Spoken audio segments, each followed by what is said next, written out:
ಸರಸ್ವತಿ ವ್ಯಾಸಂ ತಥೋ ಜಯಮುದೀರಯೇತ್.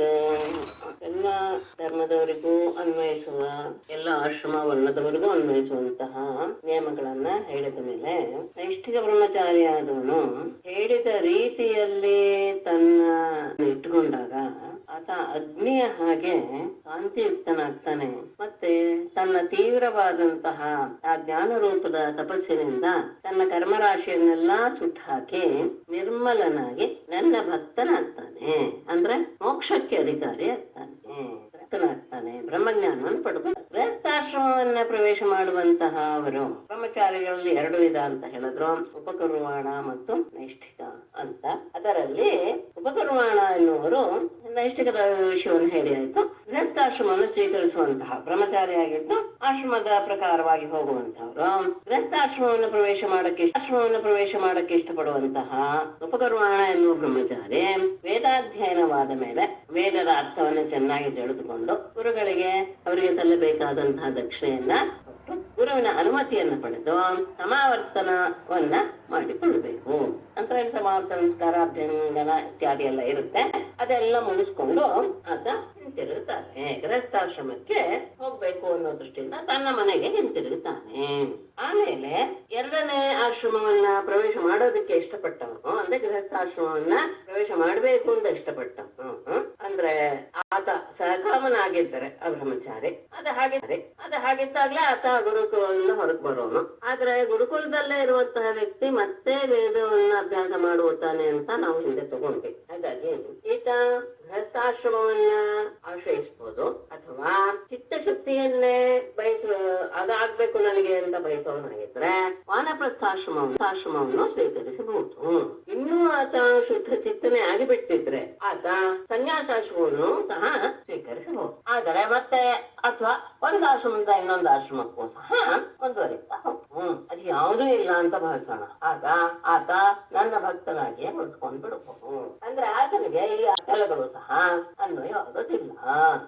ಉತ್ತರ ವಿಷಯವನ್ನ ನಾವಿಲ್ಲಿ ಅನ್ವಯ ಮಾಡ್ಕೋಬಹುದು. ಗೃಹಸ್ಥಾಶ್ರಮವನ್ನು ಪ್ರವೇಶ ಮಾಡುವಂತಹ ಮನಸ್ಸಿರುವಂತಹಕ್ಕೆ ತನ್ನ ಗುಣಕ್ಕೆ ಸದೃಶಳಾದಂತಹ ಸವರ್ಣಳಾದ ಕುಲದಲ್ಲಿ ಲಕ್ಷಣದಲ್ಲಿ ಯಾವ ದೋಷವೂ ಇಲ್ಲದೆ ಇರುವಂತಹ ತನಗಿಂತ ವಯಸ್ಸಿನಲ್ಲಿ ಕಿರಿಯಳಾದಂತಹ ಕನ್ಯೆಯನ್ನು ಮದುವೆ ಆಗ್ಬೇಕು. ಸವರ್ಣೆಯ ಮದುವೆ ಆದ ಮೇಲೆ ಇಚ್ಛೆಯಾದರೆ ತನಗಿಂತ ಕೆಲವರ್ಣದವಳನ್ನ ಅವನು ಸ್ವೀಕರಿಸಬಹುದು. ದ್ವಿಜರಾದಂತಹವರಿಗೆ ಅಂದ್ರೆ ಬ್ರಾಹ್ಮಣ ಕ್ಷತ್ರಿಯ ವೈಶ್ಯರಿಗೆ ಅಂತ ದ್ವಿಜ ಅನ್ನೋ ಶಬ್ದಕ್ಕೆ ಅದೇ ಅರ್ಥ. ಸಾಮಾನ್ಯ ಎಲ್ಲ ಕಡೆನೂ ಸಾಮಾನ್ಯವಾಗಿ ಕೆಲವು ಕಡೆ ಬ್ರಾಹ್ಮಣ ಅಂತ ತಗೊಂಡಿರ್ಬೋದು, ಅದ ಹೆಚ್ಚು ಕಡಿಮೆ ಅದು ಆ ಥರದ್ದು. ಅವರಿಗೆ ಯಜ್ಞ ವೇದಾಧ್ಯಯನ ಮತ್ತು ದಾನಗಳು ಹೇಳಲ್ಪಟ್ಟಿದೆ. ಅದರಲ್ಲಿ ಇನ್ನು ಮೂರಿದೆ: ಯಾಜನ, ವೇದಾಧ್ಯಾಪನ ಮತ್ತು ಪ್ರತಿಗ್ರಹ. ಯಾಜನ ಅಂದ್ರೆ ಯಜ್ಞ ಮಾಡಿಸುವುದು, ವೇದವನ್ನ ಅಭ್ಯಾಸ ಮಾಡಿಸುವುದು, ಪಾಠ ಮಾಡುವುದು, ಸ್ವೀಕಾರ ದಕ್ಷಿಣ ಇತ್ಯಾದಿ ಎಲ್ಲವನ್ನು ಸ್ವೀಕಾರ ಮಾಡೋದು, ಪ್ರತಿಗ್ರಹ ಮಾಡೋದು. ಇದು ಕೇವಲ ಬ್ರಾಹ್ಮಣನಿಗೆ ಮಾತ್ರ. ಆದ್ರೆ ಪ್ರತಿಗ್ರಹ ಎನ್ನುವುದು ತನ್ನ ಯಶಸ್ಸನ್ನ ಕೀರ್ತಿಯನ್ನ ನಾಶ ಮಾಡಿಬಿಡುತ್ತೆ ಅಂತ ಭಾವಿಸುವಂತಹ ವ್ಯಕ್ತಿ ಅಧ್ಯಾಪನ ಮತ್ತು ಯಾಜನ ಇವೆರಡರಿಂದಲೇ ಆತ ಬದುಕಬಹುದು. ಇಲ್ಲ ಅಧ್ಯಾಪನ ಯಾಜನದಲ್ಲಿಯೂ ಸಹ ಒಂಥರ ದೈನ್ಯತೆಯ ದೋಷ ಇದೆ, ಕಾರ್ಪಣ್ಯಾದಿ ದೋಷ ಇದೆ ಅಂತ ಭಾವಿಸುವಂತಹ ವ್ಯಕ್ತಿ ಅವುಗಳನ್ನು ಬಿಟ್ಟು ಶಿಲಾ ಅಥವಾ ವಂಚವೃತ್ತಿ ಅಂತ ತಿಪ್ಪು. ಶಿಲಾ ಅಂದ್ರೆ ಹೇಳಿ ಆಯ್ತು. ಇನ್ನು ಹೊಲಗದ್ದೆಗಳಲ್ಲಿ ರೈತ ಬೆಳೆಸಿಕೊಂಡು ಹೋದಂತಹ ಆ ಧಾನ್ಯವನ್ನ ಆರಿಸಿಕೊಂಡು ಬಂದು ಅದನ್ನ ಸ್ವೀಕಾರ ಮಾಡೋದು. ಮತ್ತೆರಡೂ ಸಹ ಆಗ್ಬಹುದು. ಇದೇ ಸಾಕಾದ್ರೆ ಎನ್ನುವ ಸಹ ತಮಗೆ ಸಾಕಷ್ಟು ಸಿಕ್ಕಿದ್ರೆ ಒಂದೊಂದೇ ವೃತ್ತಿಯನ್ನು ಬದಲಿಸಬಹುದು. ಅಂಗಡಿ ಬೈದುಗಳಲ್ಲಿ ಉದುರದ ಕಾಳುಗಳನ್ನ ಆರಿಸಿಕೊಂಡು ಅದನ್ನ ಮನೆಗೆ ತಂದು ಜೀವನ ನಡೆಸೋದು ಅದು ವಂಚವೃತ್ತಿ. ಎರಡನ್ನೂ ಸಹ ಆಶ್ರಯಿಸಿಕೊಂಡು ಅವನ ಬದುಕಬಹುದು. ಯಾಕೆ ಅಂದ್ರೆ ಒಳ್ಳೆ ಶಬ್ದ ಹಾಕಿದರೆ ಶ್ಲೋಕ ಆಯ್ತು ಕಡೆ ಮಾಡ್ತಾರೆ. ಬ್ರಾಹ್ಮಣನ ದೇಹ ಯಾವುದೋ ಒಂದು ಕ್ಷುದ್ರವಾದಂತಹ ಕಾಮವನ್ನ ಪೂರೈಸಿಕೊಳ್ಳುವಂತಹದಕ್ಕೆ ಅಲ್ಲ. ಹಾಗಾದ್ರೆ ಯಾತಕ್ಕೆ ಕಠಿಣವಾದ ತಪಸ್ಸನ್ನ ಆಚರಿಸೋದಕ್ಕೆ, ಮರಣ ಬಂದ ಮೇಲೆ ಶಾಶ್ವತವಾದ ಸುಖವನ್ನ ಪಡೆಯೋದಕ್ಕೋಸ್ಕರ ಬಂದಿದೆಯೇ ಹೊತ್ತು ಬ್ರಾಹ್ಮಣನ ದೇಹ ಇಲ್ಲದೆ ಅದು ಅತ್ಯಂತ ಅದ್ಭುತವಾದಂತಹ ಪವಿತ್ರವಾದಂತಹ ದೇಹ. ಅದು ಕೇವಲ ಸುಖಕ್ಕೋಸ್ಕರ ಬಳಸ್ಕೊಳ್ಳೋದು ಅಲ್ಲ. ಹಾಗಾಗಿ ಹೀಗೆ ಜೀವಿಸಿದ್ರೆ ಆತ ಉನ್ನತವಾದಂತಹ ಸ್ಥಾನವನ್ನ ಪಡಿತಾನೆ. ಆ ಶಿಲಾವೃತ್ತಿ ಮತ್ತು ವಂಶವೃತ್ತಿ ಅಷ್ಟೇ. ಯಾವುದೇ ಒಂದು ಜೀವನ ತೃಪ್ತನಾಗಿ ಜೀವಿಸ್ಬೇಕು, ಆಗ ಅದರ ಫಲ ಸಿಗುತ್ತೆ. ಒಣಗಾಡ್ಕೊಂಡು ಮಾಡಿದ್ರೆ ಯಾವ ಫಲವೂ ಸಹ ಇಲ್ಲ. ಅದರಲ್ಲಿ ಸಂತೃಪ್ತನಾಗಿ ಬದುಕ್ತಾ ತನಗೆ ಸಿಕ್ಕಿದ್ರಲ್ಲೇ ತೃಪ್ತಿ ಪಡ್ತಾ ಪರಿಶುದ್ಧವೂ ಮಹತ್ತರವೂ ಆದಂತಹ ತನ್ನ ಧರ್ಮವನ್ನು ಆಚರಣೆ ಮಾಡ್ತಾ ಯಾವ ದೋಷವನ್ನು ಪ್ರಮಾದವನ್ನು ಮಾಡದೆ ತನ್ನ ಚಿತ್ತವನ್ನ ಪರಮಾತ್ಮನಿಗೆ ಅರ್ಪಿಸಿದಂತಹ ಭಕ್ತ ಗೃಹಸ್ಥನಾಗಿಯೇ ಇದ್ರೂ ಸಹ ಶಾಂತಿಯ ಸ್ಥಾನವಾದಂತಹ ಮೋಕ್ಷವನ್ನ ಅವನು ಹೊಂದಿಬಿಡ. ವಿಪ್ರನೇ ಆಗಿರ್ಲಿ ಬೇರೆಯವರೇ ಆಗಿರ್ಲಿ, ಯಾರು ನನ್ನ ಭಕ್ತನಾಗಿರ್ತಾನ ಆತನನ್ನ ಉದ್ಧರಿಸುವಂತಹವರು ಇರ್ತಾರಲ್ಲ, ಅಂದ್ರೆ ಅವರಿಗೆ ನಾವು ಸಹಾಯ ಮಾಡಿ ಅವರಿಗೆ ಒಳ್ಳೆಯದನ್ನ ಮಾಡ್ತಾ ಇರುವಂತಹ ವ್ಯಕ್ತಿ ಅಂದ್ರೆ ವಿಪ್ರನೂ ಆಗಿರ್ಬೋದು, ಅವನು ಬೇರೆಯವನು ಆಗಿರ್ಬೋದು, ಅವರೆಲ್ಲರನ್ನೂ ಸಹ ನಾನು ಉದ್ಧಾರ ಮಾಡಿಬಿಡ್ತೇನೆ. ಹೇಗೆ ಸಮುದ್ರದಲ್ಲಿ ಮುಳುಗ್ತಾ ಇರುವ ನನ್ನ ದೋಣಿ ಪಾರ್ ಮಾಡುತ್ತೋ ಹಾಗೆ ನಾನು ಅವರನ್ನ ಶೀಘ್ರದಿಂದ ಆಪತ್ತುಗಳಿಂದ ಅವರನ್ನ ನಾನು ಪಾರ ಮಾಡ್ತೇನೆ. ಈ ಸಂದರ್ಭದಲ್ಲಿ ರಾಜನ ಒಂದು ಕರ್ತವ್ಯವೂ ಇದೆ. ರಾಜ ಎಲ್ಲರಿಗೂ ತಂದೆಯ ಹಾಗಿದ್ದು ಪ್ರಜೆಗಳನ್ನ ಕಷ್ಟದಿಂದ ರಕ್ಷಣೆ ಮಾಡ್ಬೇಕು. ಆತ ಧೀರನಾಗಿದ್ದು ತನ್ನನ್ನ ತಾನು ರಕ್ಷಿಸಿಕೊಳ್ಳುವುದು ಮಾಡ್ಕೊಳ್ಬೇಕು. ತನಗ ಹೇಗೆ ತನ್ನನ್ನ ಆಶ್ರಯಿಸಿದಂತಹ ಆನೆಗಳನ್ನೆಲ್ಲ ಪಾಲಿಸುತ್ತೋ ಹಾಗೆ ಪ್ರಜೆಗಳನ್ನ ಪಾಲಿಸ್ತಾನೆ. ಈ ರೀತಿಯಾಗಿ ರಾಜ ತನ್ನ ಅಧಿಕಾರವನ್ನ ನಡೆಸ್ತಾ ಇದ್ರೆ ಆತ ಎಲ್ಲ ಶುಭಗಳನ್ನು ಇಲ್ಲಿಯೇ ಕೊಡವಿ ಹಾಕಿ ಸೂರ್ಯನ ಹಾಗೆ ಬೆಳಗುವಂತಹ ವಿಮಾನದಲ್ಲಿ ಕುಳಿತು ದೇವೇಂದ್ರನ ಜೊತೆಗೆ ಅನಂತವಾಗಿ ಬ್ರಾಹ್ಮಣನಾದವನು ಜೀವನ ನಡೆಸೋದಕ್ಕೆ ಕಷ್ಟವಾಗಿದೆ ಅನ್ನುವಾಗ ಆತ ವೈಶ್ಯವೃತ್ತಿಯಿಂದಲೂ ಸಹ ಬದುಕಬಹುದು. ಅಂದ್ರೆ ಯಾವುದನ್ನ ಮಾರಾಟ ಮಾಡಿದ್ರೆ ಅಂದ್ರೆ ಮಾರಾಟಕ್ಕೆ ನಿಷೇಧ ಇದೆಯೋ ಅದನ್ನ ಬಿಟ್ಟು ಅಂತ. ಯಾಕೆಂದ್ರೆ ಹೆಂಡ ಉಪ್ಪು ಅನ್ನ ಇದನ್ನ ಬ್ರಾಹ್ಮಣ ಮಾರಬಾರದು ಅಂತ ಒಂದು ನಿಯಮ ಇದೆ. ಹಾಗಾಗಿ ಅದನ್ನ ಬಿಟ್ಟು ಉಳಿದದ್ದನ್ನೆಲ್ಲ ಮಾರಾಟ ಮಾಡಿ ವಸ್ತ್ರಗಳನ್ನ ಮಾರಾಟ ಮಾಡಿ ವಾಣಿಜ್ಯ ವೃತ್ತಿಯಿಂದ ತನ್ನ ಜೀವಿತವನ್ನ ಕಲ್ಪಿಸ್ಕೊಳ್ಬಹುದು. ಅಥವಾ ಖಡ್ಗವನ್ನ ಹಿಡಿದು ಕ್ಷತ್ರಿಯ ವೃತ್ತಿಯನ್ನಾದ್ರೂ ಅವಲಂಬಿಸಬಹುದು.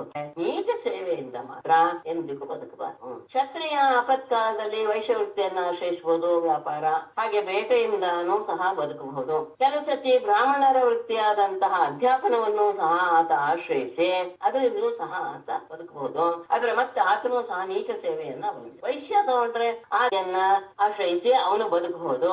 ಶೂದ್ರನು ಸಹ ತಲೆಗಿಂತ ಕೆಳಗಿನ ಅಂದ್ರೆ ಬಡಗಿಯ ಕೆಲಸ, ಚಾಪೆ ಹೆಣೆಯೋದು ಈ ತರದ ವೃತ್ತಿಯನ್ನ ಆಶ್ರಯಿಸಿ ಬದುಕಬಹುದು. ಆದರೆ ಇದೆಲ್ಲೂ ಸಹ ಆಪತ್ಕಾಲದಲ್ಲಿ ಸಿಕ್ಕಿಕೊಂಡಾಗ ಮಾತ್ರ ಇನ್ನೊಬ್ಬರ ವೃತ್ತಿಯನ್ನು ನಾವು ಆಶ್ರಯಿಸಬಹುದೇ ಹೊತ್ತು ಆ ಆಪತ್ಕಾಲ ಮುಗಿದು ತನ್ನ ಜೀವನ ಸುಸ್ಥಿತವಾಯಿತು ಅಂತ ಹೇಳಿ ಮತ್ತೆ ಅವರಿಗೆ ನಿಂದ್ಯವಾದಂತಹ ಉಳಿದ ವೃತ್ತಿಯನ್ನ ಅವರು ಕಷ್ಟ ಕಾಲದಲ್ಲಿರುವಾಗ ಮಾತ್ರ ಹೊತ್ತು. ಯಾಕಂದ್ರೆ ಬದುಕಬೇಕು, ಆ ದೇಹ ಇರೋದೇ ಒಳ್ಳೆಯ ಸಾಧನೆಯನ್ನು ಮಾಡೋದಕ್ಕೋಸ್ಕರ. ಆ ದೇಹವನ್ನು ಉಳಿಸೋದಕ್ಕೋಸ್ಕರ ಈ ರೀತಿಯಾಗಿ ವೃತ್ತಿಯನ್ನು ಆಶ್ರಯಿಸಬಹುದೇ ಹೊತ್ತು ಅದು ಆಗಿದೆ ಅಂತ ಅದರಲ್ಲೇ ಮುಂದುವರಿಯೋದು ಅಲ್ಲ. ಮತ್ತೆ ಅಧಪತನ ಆಗುತ್ತೆ. ಮತ್ತೆ ಗೃಹಸ್ಥನಾದ ವ್ಯಕ್ತಿ ಪ್ರತಿದಿನ ಬ್ರಹ್ಮ ಯಜ್ಞ, ಪಿತೃಯಜ್ಞ, ದೇವಯಜ್ಞ, ಬಲಿಹರಣ, ಅನ್ನದಾನ ರೂಪವಾದಂತಹ ಮನುಷ್ಯ ಯಜ್ಞ ಇದನ್ನ ಕ್ರಮವಾಗಿ ಮಾಡ್ತಾ ಅದರಿಂದ ಯಾರ್ಯಾರನ್ನ ನಾವು ತೃಪ್ತಿಗೊಳಿಸ್ತೀವಿ ಗೃಹಸ್ಥ, ಋಷಿ, ಪಿತೃ, ದೇವ, ಭೂತ ಮತ್ತು ಮನುಷ್ಯ ಇವರನ್ನ ಕ್ರಮವಾಗಿ ಆರಾಧಿಸ್ತಾನೆ. ಅವರನ್ನ ತಮ್ಮ ಯೋಗ್ಯತೆಗೆ ತಕ್ಕಾಗಿ ಮೇಲೆ ಹೇಳಿದ ಯಜ್ಞಗಳಿಂದ ಪಂಚಯಜ್ಞಗಳು ಅಂತ ಹೇಳ್ತಾರೆ, ಅದಕ್ಕೆ ಅನುಗುಣವಾಗಿ ತಾನಾಗಿ ಬಂದದ್ದಾಗಿರ್ಲಿ ಅಥವಾ ತಾನೇ ಸಂಪಾದಿಸಿದ್ದೇ ಆಗಿರ್ಲಿ ಎರಡೂ ಸಹ ಏನಾಗಿರ್ಬೇಕು, ಅತ್ಯಂತ ಪರಿಶುದ್ಧವಾದ ಮಾರ್ಗದಿಂದ ಬಂದಿರಬೇಕು. ಅಂತಹ ಧನದಿಂದ ಶಾಸ್ತ್ರೋಕ್ತವಾಗಿ ಯಜ್ಞಗಳನ್ನ ಆಚರಿಸಬೇಕು. ಆದರೆ ಧನ ವ್ಯಯ ಮಾಡಿ ತನ್ನ ಆಶ್ರಯಿಸಿದಂತಹ ವ್ಯಕ್ತಿಗಳನ್ನ ಪೀಡಿಸಬಾರದು. ಹಣ ಇದೆ ಎನ್ನುವಂತಹ ಒಂದೇ ಕಾರಣಕ್ಕೆ ಅವರನ್ನ ಪೀಡಿಸಬಾರದು. ಗೃಹಸ್ಥನಾದವನು ಕುಟುಂಬ ವರ್ಗದವರಲ್ಲಿ ವ್ಯಾಮೋಹದಿಂದ ಅನುರಕ್ತನಾಗಿದ್ರೂ ಸಹ ತಪ್ಪು ಮಾಡೇ ಬಿಡ್ತಾರೆ ಅಂತೇನಿಲ್ಲ. ಆದ್ರೆ ಅನುರಕ್ತನಾದಾಗ ತಪ್ಪು ಮಾಡುವಂತಹ ಸಾಧ್ಯತೆ ಇದೆ. ಆ ರೀತಿಯಾದಂತಹ ಪ್ರಮಾದವನ್ನ ಆತ ಎಸಗಬಾರದು. ತುಂಬಾ ಎಚ್ಚರವಾಗಿ ನಡ್ಕೊಳ್ಬೇಕು ಗೃಹಸ್ಥಾಶ್ರಮದಲ್ಲಿ. ಅಂದ್ರೆ ತಮ್ಮ ಕುಟುಂಬದವರ ಜೊತೆಗೆ ಅನುರಕ್ತನಾದಾಗ್ಲೂ ಸಹ. ವಿದ್ವಾಂಸನಾದವನು ಅದೃಷ್ಟವಾದಂತಹ ಸ್ವರ್ಗಾದಿ ಫಲವನ್ನು ಸಹ ತನಗೆ ಲೋಕದಲ್ಲಿ ಸಿಗುವಂತಹ ಎಲ್ಲದ ಫಲವೂ ಸಹ ಹೇಗೆ ನಶ್ವರ ಎನ್ನುವುದು ಗೊತ್ತಾಗಿದೆಯೋ ಹಾಗೆ ಆ ಅದೃಷ್ಟವಾದಂತಹ ಸ್ವರ್ಗಾದಿ ಫಲಗಳು ಸಹ ನಶ್ವರ ಅಂತಾನೆ ತಿಳ್ಕೊಳ್ಬೇಕು. ಯಾಕೆಂದ್ರೆ ಮಡದಿ, ಮಕ್ಕಳು, ಮಿತ್ರ, ಬಂಧುಗಳ ಸಂಗಮ ಬೇರೆ ಪ್ರಾಣಿತರು ಒಂದು ನಿಲ್ದಾಣದಲ್ಲಿ ಸೇರಿದ ರೀತಿ ಅಷ್ಟೇ. ದೇಹದ ಜೊತೆಗೆ ಇವರೆಲ್ಲರೂ ಸಹ ಹೊರಟು ಹೋಗುವಂತವ್ರೆ. ನಿದ್ರೆಯ ಜೊತೆಗೆ ನನ್ನ ಭಕ್ತ ಗೃಹದ ವಿಷಯದಲ್ಲಿ ಮಮಕಾರವನ್ನು ಹೊಂದಿರಬಾರ್ದು. ನಾನು ಎನ್ನುವಂತಹ ಭಾವವನ್ನ ಬಿಟ್ಟು ಮನೆಗೆ ನಾನು ಒಬ್ಬ ಅತಿಥಿ ಹಾಗೆ ಬಂದಿದ್ದೇನೆ, ಅತಿಥಿಯ ರೀತಿಯಲ್ಲಿ ಇರಬೇಕು ಎನ್ನುವ ಭಾವನೆಯನ್ನು ಇಟ್ಟುಕೊಂಡು ಎಲ್ಲದರ ವಿಷಯದಲ್ಲೂ ತಟಸ್ಥನಾಗಿರ್ಬೇಕು. ಇದಕ್ಕೆ ಸಂಬಂಧಪಟ್ಟಂತಹ ವಿಷಯಗಳಲ್ಲಿ ವ್ಯಾಮೋಹಗಳಲ್ಲಿ ಸಿಕ್ಕಿ ಹಾಕಿಕೊಳ್ಳಬಾರದು. ಮತ್ತೆ ನನ್ನ ಭಕ್ತನಾದಂತಹ ಗೃಹಸ್ಥ ಆತನಿಗೆ ಯಾವ ರೀತಿಯಾಗಿ ಹೇಳಲ್ಪಟ್ಟಿದೆಯೋ ವಿಹಿತವಾದಂತಹ ಗೃಹಮೇಧೀಯ ಕರ್ಮಗಳಿಂದ ನನ್ನನ್ನ ಅರ್ಚನೆ ಮಾಡ್ತಾ ಗೃಹಸ್ಥನಾಗಿಯೇ ಬೇಕಾದ್ರೂ ಆ ಆಶ್ರಮದಲ್ಲಿಯೇ ತನ್ನ ಜೀವನವನ್ನು ಪರಿಸಮಾಪ್ತಿಗೊಳಿಸಿಕೊಳ್ಬಹುದು, ಅಥವಾ ವಾನಪ್ರಸ್ಥನಾಗಿ ವನಕ್ಕೆ ತೆರಳಬಹುದು. ಮಕ್ಕಳಿದ್ದಾರೆ ಅಂದ್ರೆ ಅವರಿಗೆ ಹೊಡೆದು ಜವಾಬ್ದಾರಿಯನ್ನು ಒಪ್ಪಿಸಿ ಸನ್ಯಾಸವನ್ನು ತೆಗೆದುಕೊಳ್ಳಬಹುದು. ಇದು ಗೃಹಸ್ಥರಿಗೆ ಸಂಬಂಧಪಟ್ಟ. ಆದರೆ ಸಂಸಾರದಲ್ಲಿ ಪೂರ್ಣವಾಗಿ ಅನರಕ್ತನಾಗಿ ಬಿಟ್ಟು ಮಕ್ಕಳು ಹಣ ಎನ್ನುವಂತಹ ಆಸೆಗೆ ಒಳಗಾಗಿ ಶ್ರೀಲಂಪಟನಾಗಿ ಕೃಪಣ ಬುದ್ಧಿಯುಳ್ಳವನಾಗಿ ಬಿಟ್ರೆ ಅಂತಹ ಮೂಢ ಇದು ನನ್ನದು, ಇದು ನಾನು, ಎಲ್ಲವೂ ನನಗೆ ಸಂಬಂಧಪಟ್ಟಿದ್ದು ಎನ್ನುವ ಭಾವವನ್ನು ತಂದುಕೊಂಡು ತಾನೇ ತನ್ನ ಬಂಧನಕ್ಕೆ ಕಾರಣನಾಗ್ತಾನೆ. ಆಗ ಅದಕ್ಕೆ ಅವನು ಸಮಾಧಾನ ಹೇಳ್ತಾನೆ, ಉಳಿದವರಿಗೆ ನನ್ನ ತಂದೆ ತಾಯಿಗಳು ವಯಸ್ಸಾಗ್ಬಿಟ್ಟಿದೆ, ಅವರು ಮುದುಕರು, ಅವರು ನೋಡ್ಕೊಳ್ಳೋರ್ಗು ಯಾರು ಇಲ್ಲ, ನನ್ನ ಹೆಂಡತಿಯು ಸಹ ಚಿಕ್ಕ ಮಕ್ಕಳನ್ನೆಲ್ಲ ನೋಡ್ಕೊಳ್ಬೇಕಾಗಿದೆ, ಅವಳು ಸಹ ಅವ್ರನ್ನ ಗಮನಿಸಕ್ಕಾಗಲ್ಲ, ನಾನು ಹೇಳಿದ್ರೆ ಎಲ್ರೂ ಸಹ ನನ್ನ ಮಕ್ಕಳು ಸಹ ಎಲ್ರೂ ಅನಾಥರಾಗ್ಬಿಡ್ತಾರೆ, ವ್ಯವಸ್ಥೆಯನ್ನು ತಲುಪಿ ದುಃಖವನ್ನ ಹೊಂದ್ತಾರೆ ಅಂದಾಗ ನಾನೇನದೇ ಹೋದ್ರೆ ಇವರು ಬದುಕೋದಾದ್ರು ಹೇಗೆ ಎನ್ನುವ ರೀತಿಯಲ್ಲಿ ತನ್ನ ವ್ಯವಹಾರವನ್ನು ಸಮರ್ಥನೆ ಮಾಡಿಕೊಳ್ತಾ ಅವನು ಗೃಹದಲ್ಲಿ ಮಗ್ನನಾಗಿ ಬಿಡ್ತಾನೆ. ಹೀಗೆ ಮೂಢ ಬುದ್ಧಿಯುಳ್ಳವನು ಗೃಹವಾಸನೆಯಿಂದ ಸೆಳೆಯಲ್ಪಟ್ಟಾಗ ಅಲ್ಲೂ ಸಹ ಹೋಗ್ಲಿ, ಇರೋಷ್ಟು ದಿವಸ ಅಲ್ಲಾದ್ರೂ ಆರಾಮ ಸಂತೋಷವಾಗಿದ್ದಾನೆ ಅಂದ್ರೆ ಅನುಭವಿಸುವಂತಹ ಸುಖದಲ್ಲಿಯೂ ಸಹ ಯಾವ ತೃಪ್ತಿಯನ್ನೂ ಕಾಣದೆ, ಅವ್ರಿಗಾಗ್ಲಿಲ್ಲ ಇವ್ರಿಗಾಗ್ಲಿಲ್ಲ, ಅವ್ರಿಗೆ ಇನ್ನೇನು ನಾನು ಸಹಾಯ ಮಾಡಕ್ಕಾಗ್ಲಿಲ್ಲ, ಅವ್ರನ್ನ ನೋಡ್ಬೇಕು ಇತ್ಯಾದಿ ಹೆಂಡತಿ ಮಕ್ಕಳನ್ನೇ ಧ್ಯಾನ ಮಾಡ್ತಾ ಒಂದು ದಿನ ಸತು ಮೂಢ ಯೋನಿಯಲ್ಲಿ ಜನ್ಮ ತಾಳ್ತಾನೆ. ಹೇಳಿಗೆ ಮುಗಿಸಿತು ಗೃಹಸ್ಥಾಶ್ರಮದ ವಿಷಯವನ್ನ ಹೇಳಿದ್ರು. ಬ್ರಹ್ಮಚಾರ್ಯಾಶ್ರಮವನ್ನು ಸಹ ಹೇಳಿದ್ರು. ಮೂರನೆಯದಾದ ವಾನಪ್ರಸ್ಥರ ಮತ್ತು ಸನ್ಯಾಸಿ ಶ್ರೀ ಭಗವಾನು ವಾಚ ವನಂ ವಿವಿಕ್ಷು ಪುತ್ರೇಶು ಭಾರ್ಯಾನ್ಯಸ್ಯ ಸಹೈವ ವನಯೇ ಏವ ವಸೇತ್ ಶಾಂತಃ ತೀಯಂ ಭಾಗಮಾಯುಷಃ. ವನಂ ವಿವಿಕ್ಷು ಭಾರ್ಯಾಂ ಪುತ್ರೇಶು ನ್ಯಸ್ಯ ಸಹ ಏವ ಶಾಂತಃ ತೃತೀಯಂ ಆಯುಷಃ ತೃತೀಯಂ ಭಾಗಂ ವನೇ ಏವ ವಸೇತ್. ವನಂ ವಿವಿಕ್ಷು ವಾನಪ್ರಸ್ಥಾಶ್ರಮಕ್ಕೆ ಅಂದ್ರೆ ವನವನ್ನು ಪ್ರವೇಶಿಸಿ ವಾನಪ್ರಸ್ಥಾಶ್ರಮವನ್ನ ತೆಗೆದುಕೊಳ್ಬೇಕು ಅನ್ನುವ ಇಚ್ಛೆ ಉಳ್ಳಂತಹ ವ್ಯಕ್ತಿ ಹೇಗೆ ವ್ಯವಹಾರ ಮಾಡ್ಬೇಕು ಮೊದಲು ಅಂದ್ರೆ ತನ್ನ ಪತ್ನಿಯ ಒಂದು ಯೋಗಕ್ಷೇಮವನ್ನ ಮಕ್ಕಳಿಗೆ ಒಪ್ಪಿಸ್ಬೇಕು. ಭಾರ್ಯಾಂ ಪುತ್ರೇಶು ತನ್ನ ಪತ್ನಿಯನ್ನ ಮಗನ ಅಧೀನದಲ್ಲಿ ಅಂದ್ರೆ ಅವನು ಅವಳ ತಾಯಿಯ ಯೋಗಕ್ಷೇಮ ನೋಡ್ಕೊಳ್ಬೇಕು, ಆ ರೀತಿಯಾಗಿ ಅವನಿಗೆ ಒಪ್ಪಿಸಿ, ಅಥವಾ ಅವಳು ಬರ್ತೀನಿ ಅಂದ್ರೆ ಸಹೈವ ಅವಳ ಜೊತೆಗೆ ಆಗಲಿ ಆಯುಷಃ ತೃತೀಯಂ ಭಾಗಂ ಆಯಸ್ಸಿನ ಮೂರನೆಯ ಭಾಗವನ್ನ ಶಾಂತದಿಂದ ವನೇವ ವಸೇತ್ ಆ ವನದಲ್ಲಿಯೇ ಆತ ವಾಸ ಮಾಡಬೇಕು. ಅಂದ್ರೆ ಮೂರನೆಯ ಭಾಗ ಅಂದ್ರೆ ಸಾಮಾನ್ಯವಾಗಿ 5-6 ವರ್ಷ ಆದ್ಮೇಲೆ ಗೃಹಸ್ಥಾಶ್ರಮದ ಎಲ್ಲ ಕರ್ತವ್ಯವು ಮುಗಿದಿದೆ ಅಂದಾಗ ಪತ್ನಿಯನ್ನ ಮಕ್ಕಳ ಅಧೀನಕ್ಕೆ ಒಪ್ಪಿಸಿ ತಾನು ಕಾಡಿಗೆ ಪ್ರವೇಶ ಮಾಡಿ ತನ್ನ ಆಯುಷ್ಯದ ಮೂರನೆಯ ಭಾಗವನ್ನ ಅಲ್ಲಿ ಶಾಂತವಾಗಿ ಕಲಿಬೇಕು. ಇಲ್ಲ ಪತ್ನಿಯು ಬರ್ತೀನಿ ಅಂತಂದ್ರೆ ಅವಳ ಜೊತೆಗೇನೆ ಆತ ಕಾಡಿನಲ್ಲಿ ವಾಸ ಮಾಡಬೇಕು, ಅನ್ನಪ್ರಸ್ಥಾಶ್ರಮವನ್ನು ತೆಗೆದುಕೊಳ್ಬಹುದು. ಅಲ್ಲಿ ಹೇಗೆ ಇರಬೇಕು? ಕಂದ ಮೂಲ ಫಲೈರ್ವನ್ಯೈ ಮೇಧ್ಯೈ ವೃತ್ತಿಂ ಪ್ರಕಲ್ಪಯೇ ವಸೀತವಲ್ಕಲಂ ವಾಸಃ ತೃಣಪರ್ಣಾತಿನಾನಿ ಚ. ವನ್ಯೈ ಕಂದಮೂಲ ಫಲೈ ಮೇಧ್ಯೈ ವೃತ್ತಿಂ ಪ್ರಕಲ್ಪಯೇತ್ ವಾಸಃ ವಲ್ಕಲಂ ತೃಣಪರ್ಣ ಅಜಿನಾನಿ ಚ ವಸೀತ. ವನ್ಯೈ ಅಲ್ಲಿ ಆಹಾರ ಹೇಗೆ? ಕಾಡಿನಲ್ಲಿ ಬೆಳೆಯುವಂತಹ ಕಂದ ಮೂಲ ಫಲ ಇದೆ. ಗೆಣಸು ಗೆಡ್ಡೆ ಅನ್ನೋದು ಮೂಲ, ಕಂದ ಅನ್ನೋದು ಗೆಣಸು. ಆ ಫಲ ಇದೆ, ಅಲ್ಲಿ ಸಿಗುವಂತಹ ಫಲ ಕಂದ ಮೂಲ ಫಲಗಳು. ಮೇಧ್ಯೈ ಅತ್ಯಂತ ಪವಿತ್ರವಾಗಿರುವ ಅಂತಹ ಅವುಗಳಿಂದ ವೃತ್ತಿ ಪ್ರಕಲ್ಪೆ ಜೀವನವನ್ನ ಕಟ್ಟು. ಅವುಗಳನ್ನೇ ಆಹಾರವಾಗಿ ಸ್ವೀಕಾರ ಮಾಡಿ ಗೆಡ್ಡೆ ಗೆಣಸು ಹಣ್ಣು ಆಹಾರವಾಗಿ ಸೇವಿಸಿ ತನ್ನ ಜೀವನ ನಡೆಸಬೇಕು. ಬಟ್ಟೆಯನ್ನು ನಡೆಸಬೇಕು. ವಾಸಃ ಬಟ್ಟೆಯು ತೃಣಪರ್ಣ ಅಜಿನಾನಿ. ಮೊದಲು ವಲ್ಕಲಂ ತಗೊಳ್ಳೋಣ. ವಲ್ಕಲಂ ನಾರು ಬಟ್ಟೆಯನ್ನು ಬಟ್ಟೆಯನ್ನ ತೃಣ ಹುಲ್ಲು, ಪರ್ಣ, ಎಲೆ, ಅಜಿನ, ಚರ್ಮ ಇವುಗಳಲ್ಲಿ ಯಾವುದರಲ್ಲಾದ್ರೂ ಒಂದನ್ನ ವಸೀತ ಧರಿಸಬೇಕು. ಅಂದ್ರೆ ಯಾವುದಕ್ಕೂ ಸಹ ಬೇರೆ ಏನು ಗ್ರಾಮದಲ್ಲಿರೋದಾಗ್ಲಿ ನಗರದಲ್ಲಿರೋದಾಗ್ಲಿ ವಸ್ತುವನ್ನ ಆಶ್ರಯಿಸೋ ಹಾಗಿಲ್ಲ. ಆಹಾರಕ್ಕಾಗ್ಲಿ ಬಟ್ಟೆಗಾಗ್ಲಿ ಅಲ್ಲಿಯೇ ವನದಲ್ಲಿಯೇ ಬಿಡುವಂತಹ ವಸ್ತುಗಳಿಂದಲೇ ಜೀವನವನ್ನು ನಡೆಸಬೇಕು.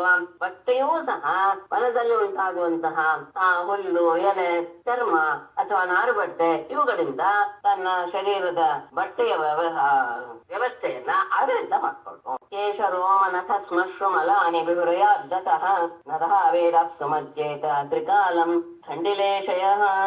ಕೇಶ ರೋಮ ನಖ ಸ್ಮಶ್ರು ಮಲಾನಿ ಬಿಭ್ರಯಾತ್ ನ ದತಃ ಧಾವೇತ್ ತ್ರಿಕಾಲಂ ಅಪ್ಸು ಮಜ್ಜೇತ ಖಂಡಿಲೇಶಯ. ಕೇಶ ರೋಮ ನಖ ಸ್ಮಶ್ರು ಮಲಾನಿ ತಲೆ ಕೂದಲು, ರೋಮ, ಉಗುರು, ಗಡ್ಡ ಮೀಸೆ ಇವುಗಳನ್ನ ಮಲಗಳನ್ನ ವಿಭ್ರಯಾತ್ ಅದು ಹಾಗೆ ಬಿಟ್ಟಿರ್ಬೇಕು, ಅದನ್ನ ಕತ್ತರಿಸಿ ತೆಗಿಬಾರ್ದು. ಅಷ್ಟೇ ಅಲ್ಲ, ದತಃ ನ ಧಾವೇತ್ ಹಲ್ಲುಗಳನ್ನ ಉಜ್ಜಬಾರದು. ಹಾಗೆ ತ್ರಿಕಾಲಂ ಅಪ್ಸು ಮಜ್ಜೇತ 3 ಕಾಲದಲ್ಲಿಯೂ ಸಹ ಸ್ನಾನ ಮಾಡಬೇಕು. ಖಂಡಿಲೇಶಯ ನೆಲದ ಮೇಲೆ ಮಲಗಬೇಕು. ಈ ರೀತಿಯಾಗಿ ವಾನಪ್ರಸ್ಥಾಶ್ರಮದ ಜೀವನ ನಡೆಸು. ಯಾವುದೇ ದೇಹದ ಮಲಗಳನ್ನ, ಕೇಶ, ರೋಮ, ಉಗುರು ಇತ್ಯಾದಿ ಯಾವುದನ್ನು ಸಹ ಕತ್ತರಿಸಬಾರ್ದು. ಹಲ್ಲುಗಳನ್ನ ದಂತಧಾವನಗಳಿಂದ ಅಂತ ಹೇಳಿದ್ದು ಬೆರಳಲ್ಲಿ ಸ್ವಚ್ಛ ಮಾಡ್ಕೊಳ್ಬಹುದೇ ಹೊರತು ಹೊರಗಡೆಯಿಂದ ತಂದಂತಹ ವಸ್ತುವಿನಿಂದ ಅದನ್ನ ಸ್ವಚ್ಛ ಮಾಡಬಾರ್ದು. ಕಾಲದಲ್ಲಿ ಜಗತ್ತಿನಲ್ಲಿ ಮುಳುಗಿ ಸ್ನಾನ ಮಾಡ್ಬೇಕು, ನೆಲದ ಮೇಲೆ ಮಲಗಬೇಕು. ಆಮೇಲೆ ತಪಸ್ಸು ಮಾಡುವುದು ಹೇಗೆ? ಗ್ರೀಷ್ಮೇ ತಪ್ಯೇತ ಪಂಚಾಗ್ನೇನ ವರ್ಷಾಸು ಆಧಾರ ಷಾಡ್ಜಲೆ ಆಕಂಠಮಗ್ನ ಶಿಶಿರೆ ಏವಂ ವೃತ್ತಃ ತಪಶ್ಚರೇತ್. ಹೇಳಿದ್ರೇನೆ ಹೆದರಿಕೆ ಆಗುತ್ತೆ ನಮ್ಗೆಲ್ಲ. ಗ್ರೀಷ್ಮೆ ಪಂಚಾಗ್ನೇನ ವರ್ಷಾಸು ಆಧಾರ ಷಾಡ್ಜಲೆ ಶಿಶಿರೆ ಆಕಂಠಮಗ್ನ ತಪ್ಯೇತ. ಹಾಗೆ ತಗೊಳ್ಳಿ, ತಪ್ಪೇತ ಮೊದಲು ತಗೊಂಡ್ಬಿಡಿ. ಗ್ರೀಷ್ಮೆ ಪಂಚಾಗ್ನೇನ ತಪ್ಯೇತ ವರ್ಷಾಸು ಅದೊಂದೇ ಬದಲಾವಣೆ. ವರ್ಷಾಸು ಆಷಾಢ ಷಾಡ್ ಜಲೆ ಶಿಶಿರೆ ಆಕಂಠಮಗ್ನ ಏವಾಮೃತಃ ತಪಶ್ಚರೆ. ಗ್ರೀಷ್ಮೆ ಬೇಸಿಗೆಯಲ್ಲಿ ಪಂಚಾಗ್ನಿ 5 ರೀತಿಯ ಅಗ್ನಿಗಳನ್ನ ಪಂಚಾಗ್ನಿಯ ನಡುವೆ. ಏನು ಪಂಚಾಗ್ನಿ ಅಂದ್ರೆ ತನ್ನ ಸುತ್ತಲೂ 4 ರೀತಿಯ 4 ದಿಕ್ಕಿನಲ್ಲಿಯೂ ಸಹ ಅಗ್ನಿಯನ್ನು ಹಾಕಿಕೊಳ್ಬೇಕು. ಆಮೇಲೆ ಮೇಲೆ ಸೂರ್ಯ ಉರಿತಾ ಇರಬೇಕು. ಇದು ಪಂಚಾಗ್ನಿ. ತನ್ನ ಸುತ್ತಲೂ 4 ದಿಕ್ಕಿನಲ್ಲಿಯೂ ಅಗ್ನಿಯನ್ನು ಉರಿಸಿ ಮೇಲೆ ಸೂರ್ಯನಿಗೆ ಎದುರಾಗಿ ತಪಸ್ಸನ್ನು ಆಚರಿಸೋದಿಕ್ಕೆಲ್ಲ ಅದು ಪಂಚಾಗ್ನಿ ತಪಸ್ಸು. ಈ ರೀತಿಯಾಗಿ ಬೇಸಿಗೆಯಲ್ಲಿ ಆತ ಪಂಚಾಗ್ನಿ ವ್ರತವನ್ನ, ಹಾಗೆ ವರ್ಷಾಸು ಮಳೆಗಾಲದಲ್ಲಿ ಆಷಾಢ ಷಾಡ್ ಜಲೆ. ಆಷಾಢ ಷಾಡ್ ಅಂದ್ರೆ ದೊಡ್ಡ ತುಂಬಾ ಮಳೆ ಅಂತೀವಲ್ಲ, ಹಾಗೆ ಆ ರೀತಿಯಾದಂತಹ ಮಳೆಯಲ್ಲಿ ನಿಂತು ತಪಸ್ಸು ಮಾಡ್ಬೇಕು. ಶಿಶಿರೆ ಚಳಿಗಾಲದಲ್ಲಿ ಆಕಂಠಮಗ್ನ ನೀರಿನಲ್ಲಿ ಕುತ್ತಿಗೆವರೆಗೂ ನಿಂತು ಕತ್ತಿನವರೆಗೆ ನೀರಿನಲ್ಲಿ ಮುಳುಗಿ ಏವಾಮೃತಃ ಈ ರೀತಿಯಾಗಿ ಆ ಕಾಲದಲ್ಲೇ ತಪಶ್ಚರೇತು ತಪಸ್ಸನ್ನ ವ್ರತದ ರೀತಿಯಲ್ಲಿ ತಪಸ್ಸನ್ನ ಆಚರಿಸ್ತಾರೆ. ಗ್ರೀಷ್ಮ ಋತುವಿನಲ್ಲಿ ಪಂಚಾಗ್ನಿಯ ಸುತ್ತಲೂ ಅಂದ್ರೆ ಮೇಲೆ ಸೂರ್ಯ, ಸುತ್ತಲೂ 4 ಕಡೆ ಅಗ್ನಿ. ಆಮೇಲೆ ಮಳೆಗಾಲದಲ್ಲಿ ಅಂತಹ ಜೋರಾಗಿ ಕುಮ್ಮದ್ರೋಣಗಳಲ್ಲಿ ಸುತ್ತಾ ಇರುವಂತಹ ಮಳೆಯಲ್ಲಿಯೇ ನಿಂತು ತಪಸ್ಸು ಮಾಡಬೇಕು. ಬೇಸಿಗೆಯ ಚಳಿಗಾಲದಲ್ಲಿ ನೀರಿನಂತೆ ಕುತ್ತಿಗೆವರೆಗೂ ನಿಂತು ಅಲ್ಲಿ ತಪಸ್ಸು ಮಾಡಬೇಕು. ಈ ರೀತಿಯಾಗಿ ಕಷ್ಟಮಯವಾದಂತಹ ಜೀವನವನ್ನ ನಡೆಸಬೇಕು. ಆಮೇಲೆ ಇನ್ನು ಒಂದು ಸ್ನೇಹ ಅಗ್ನಿಪಕ್ವಂ ಸಮಸ್ನೇಯಾತ್ ಕಾಲಪಕ್ವಂ ಅಥಾಪಿವಾ ಉಲೂಖಲಾಶ್ಮ ಕುಟ್ಟೋವ ದಂತೋಲೂಖಲ ಏವವ. ವಾನಪ್ರಸ್ಥನಾದವನು ಅಗ್ನಿಪಕ್ವಂ ಅಥ ಕಾಲಪಕ್ವಂ ಅಪಿವ ಸಮಸ್ನೇಯಾತ್ ಉಲೂಖಲಾಶ್ಮ ಕುಟ್ಟೋವ ದಂತೋಲೂಖಲ ಏವವ. ಅಗ್ನಿಪಕ್ವಂ ಬೆಂಕಿಯಲ್ಲಿ ಬೆಂದ ಆಹಾರ ಅಥವಾ ಕಾಲಪಕ್ವಂ ಅಪಿವ ಸಹಜವಾಗಿ ಕಾಲದಿಂದಲೇ ಪಕ್ವವಾದಂತಹ ಹಣ್ಣುಗಳನ್ನ ತಿನ್ನಬೇಕು. ಅಂತ ಬೆಂಕಿಯಲ್ಲಿ ಬೇಯಿಸಿದ್ದನ್ನಾಗಲೇ ಕಾಲದಿಂದಲೇ ಪಕ್ವವಾದಂತಹ ಹಣ್ಣು ಮಲ್ಲಾದಗಳನ್ನಾಗಲೇ ಸಮಸ್ನೀಯಾತ ಆಹಾರವಾಗಿ ಸೇವಿಸುವ ನಿಯಮ ಇಟ್ಕೊಳ್ಬೇಕು. ಅಷ್ಟೇ ಅಲ್ಲ, ಅಥವಾ ಆದ್ರೆ ಉಲೂಖಲ ಅಶ್ಮ ಕುಟ್ಟೋವ.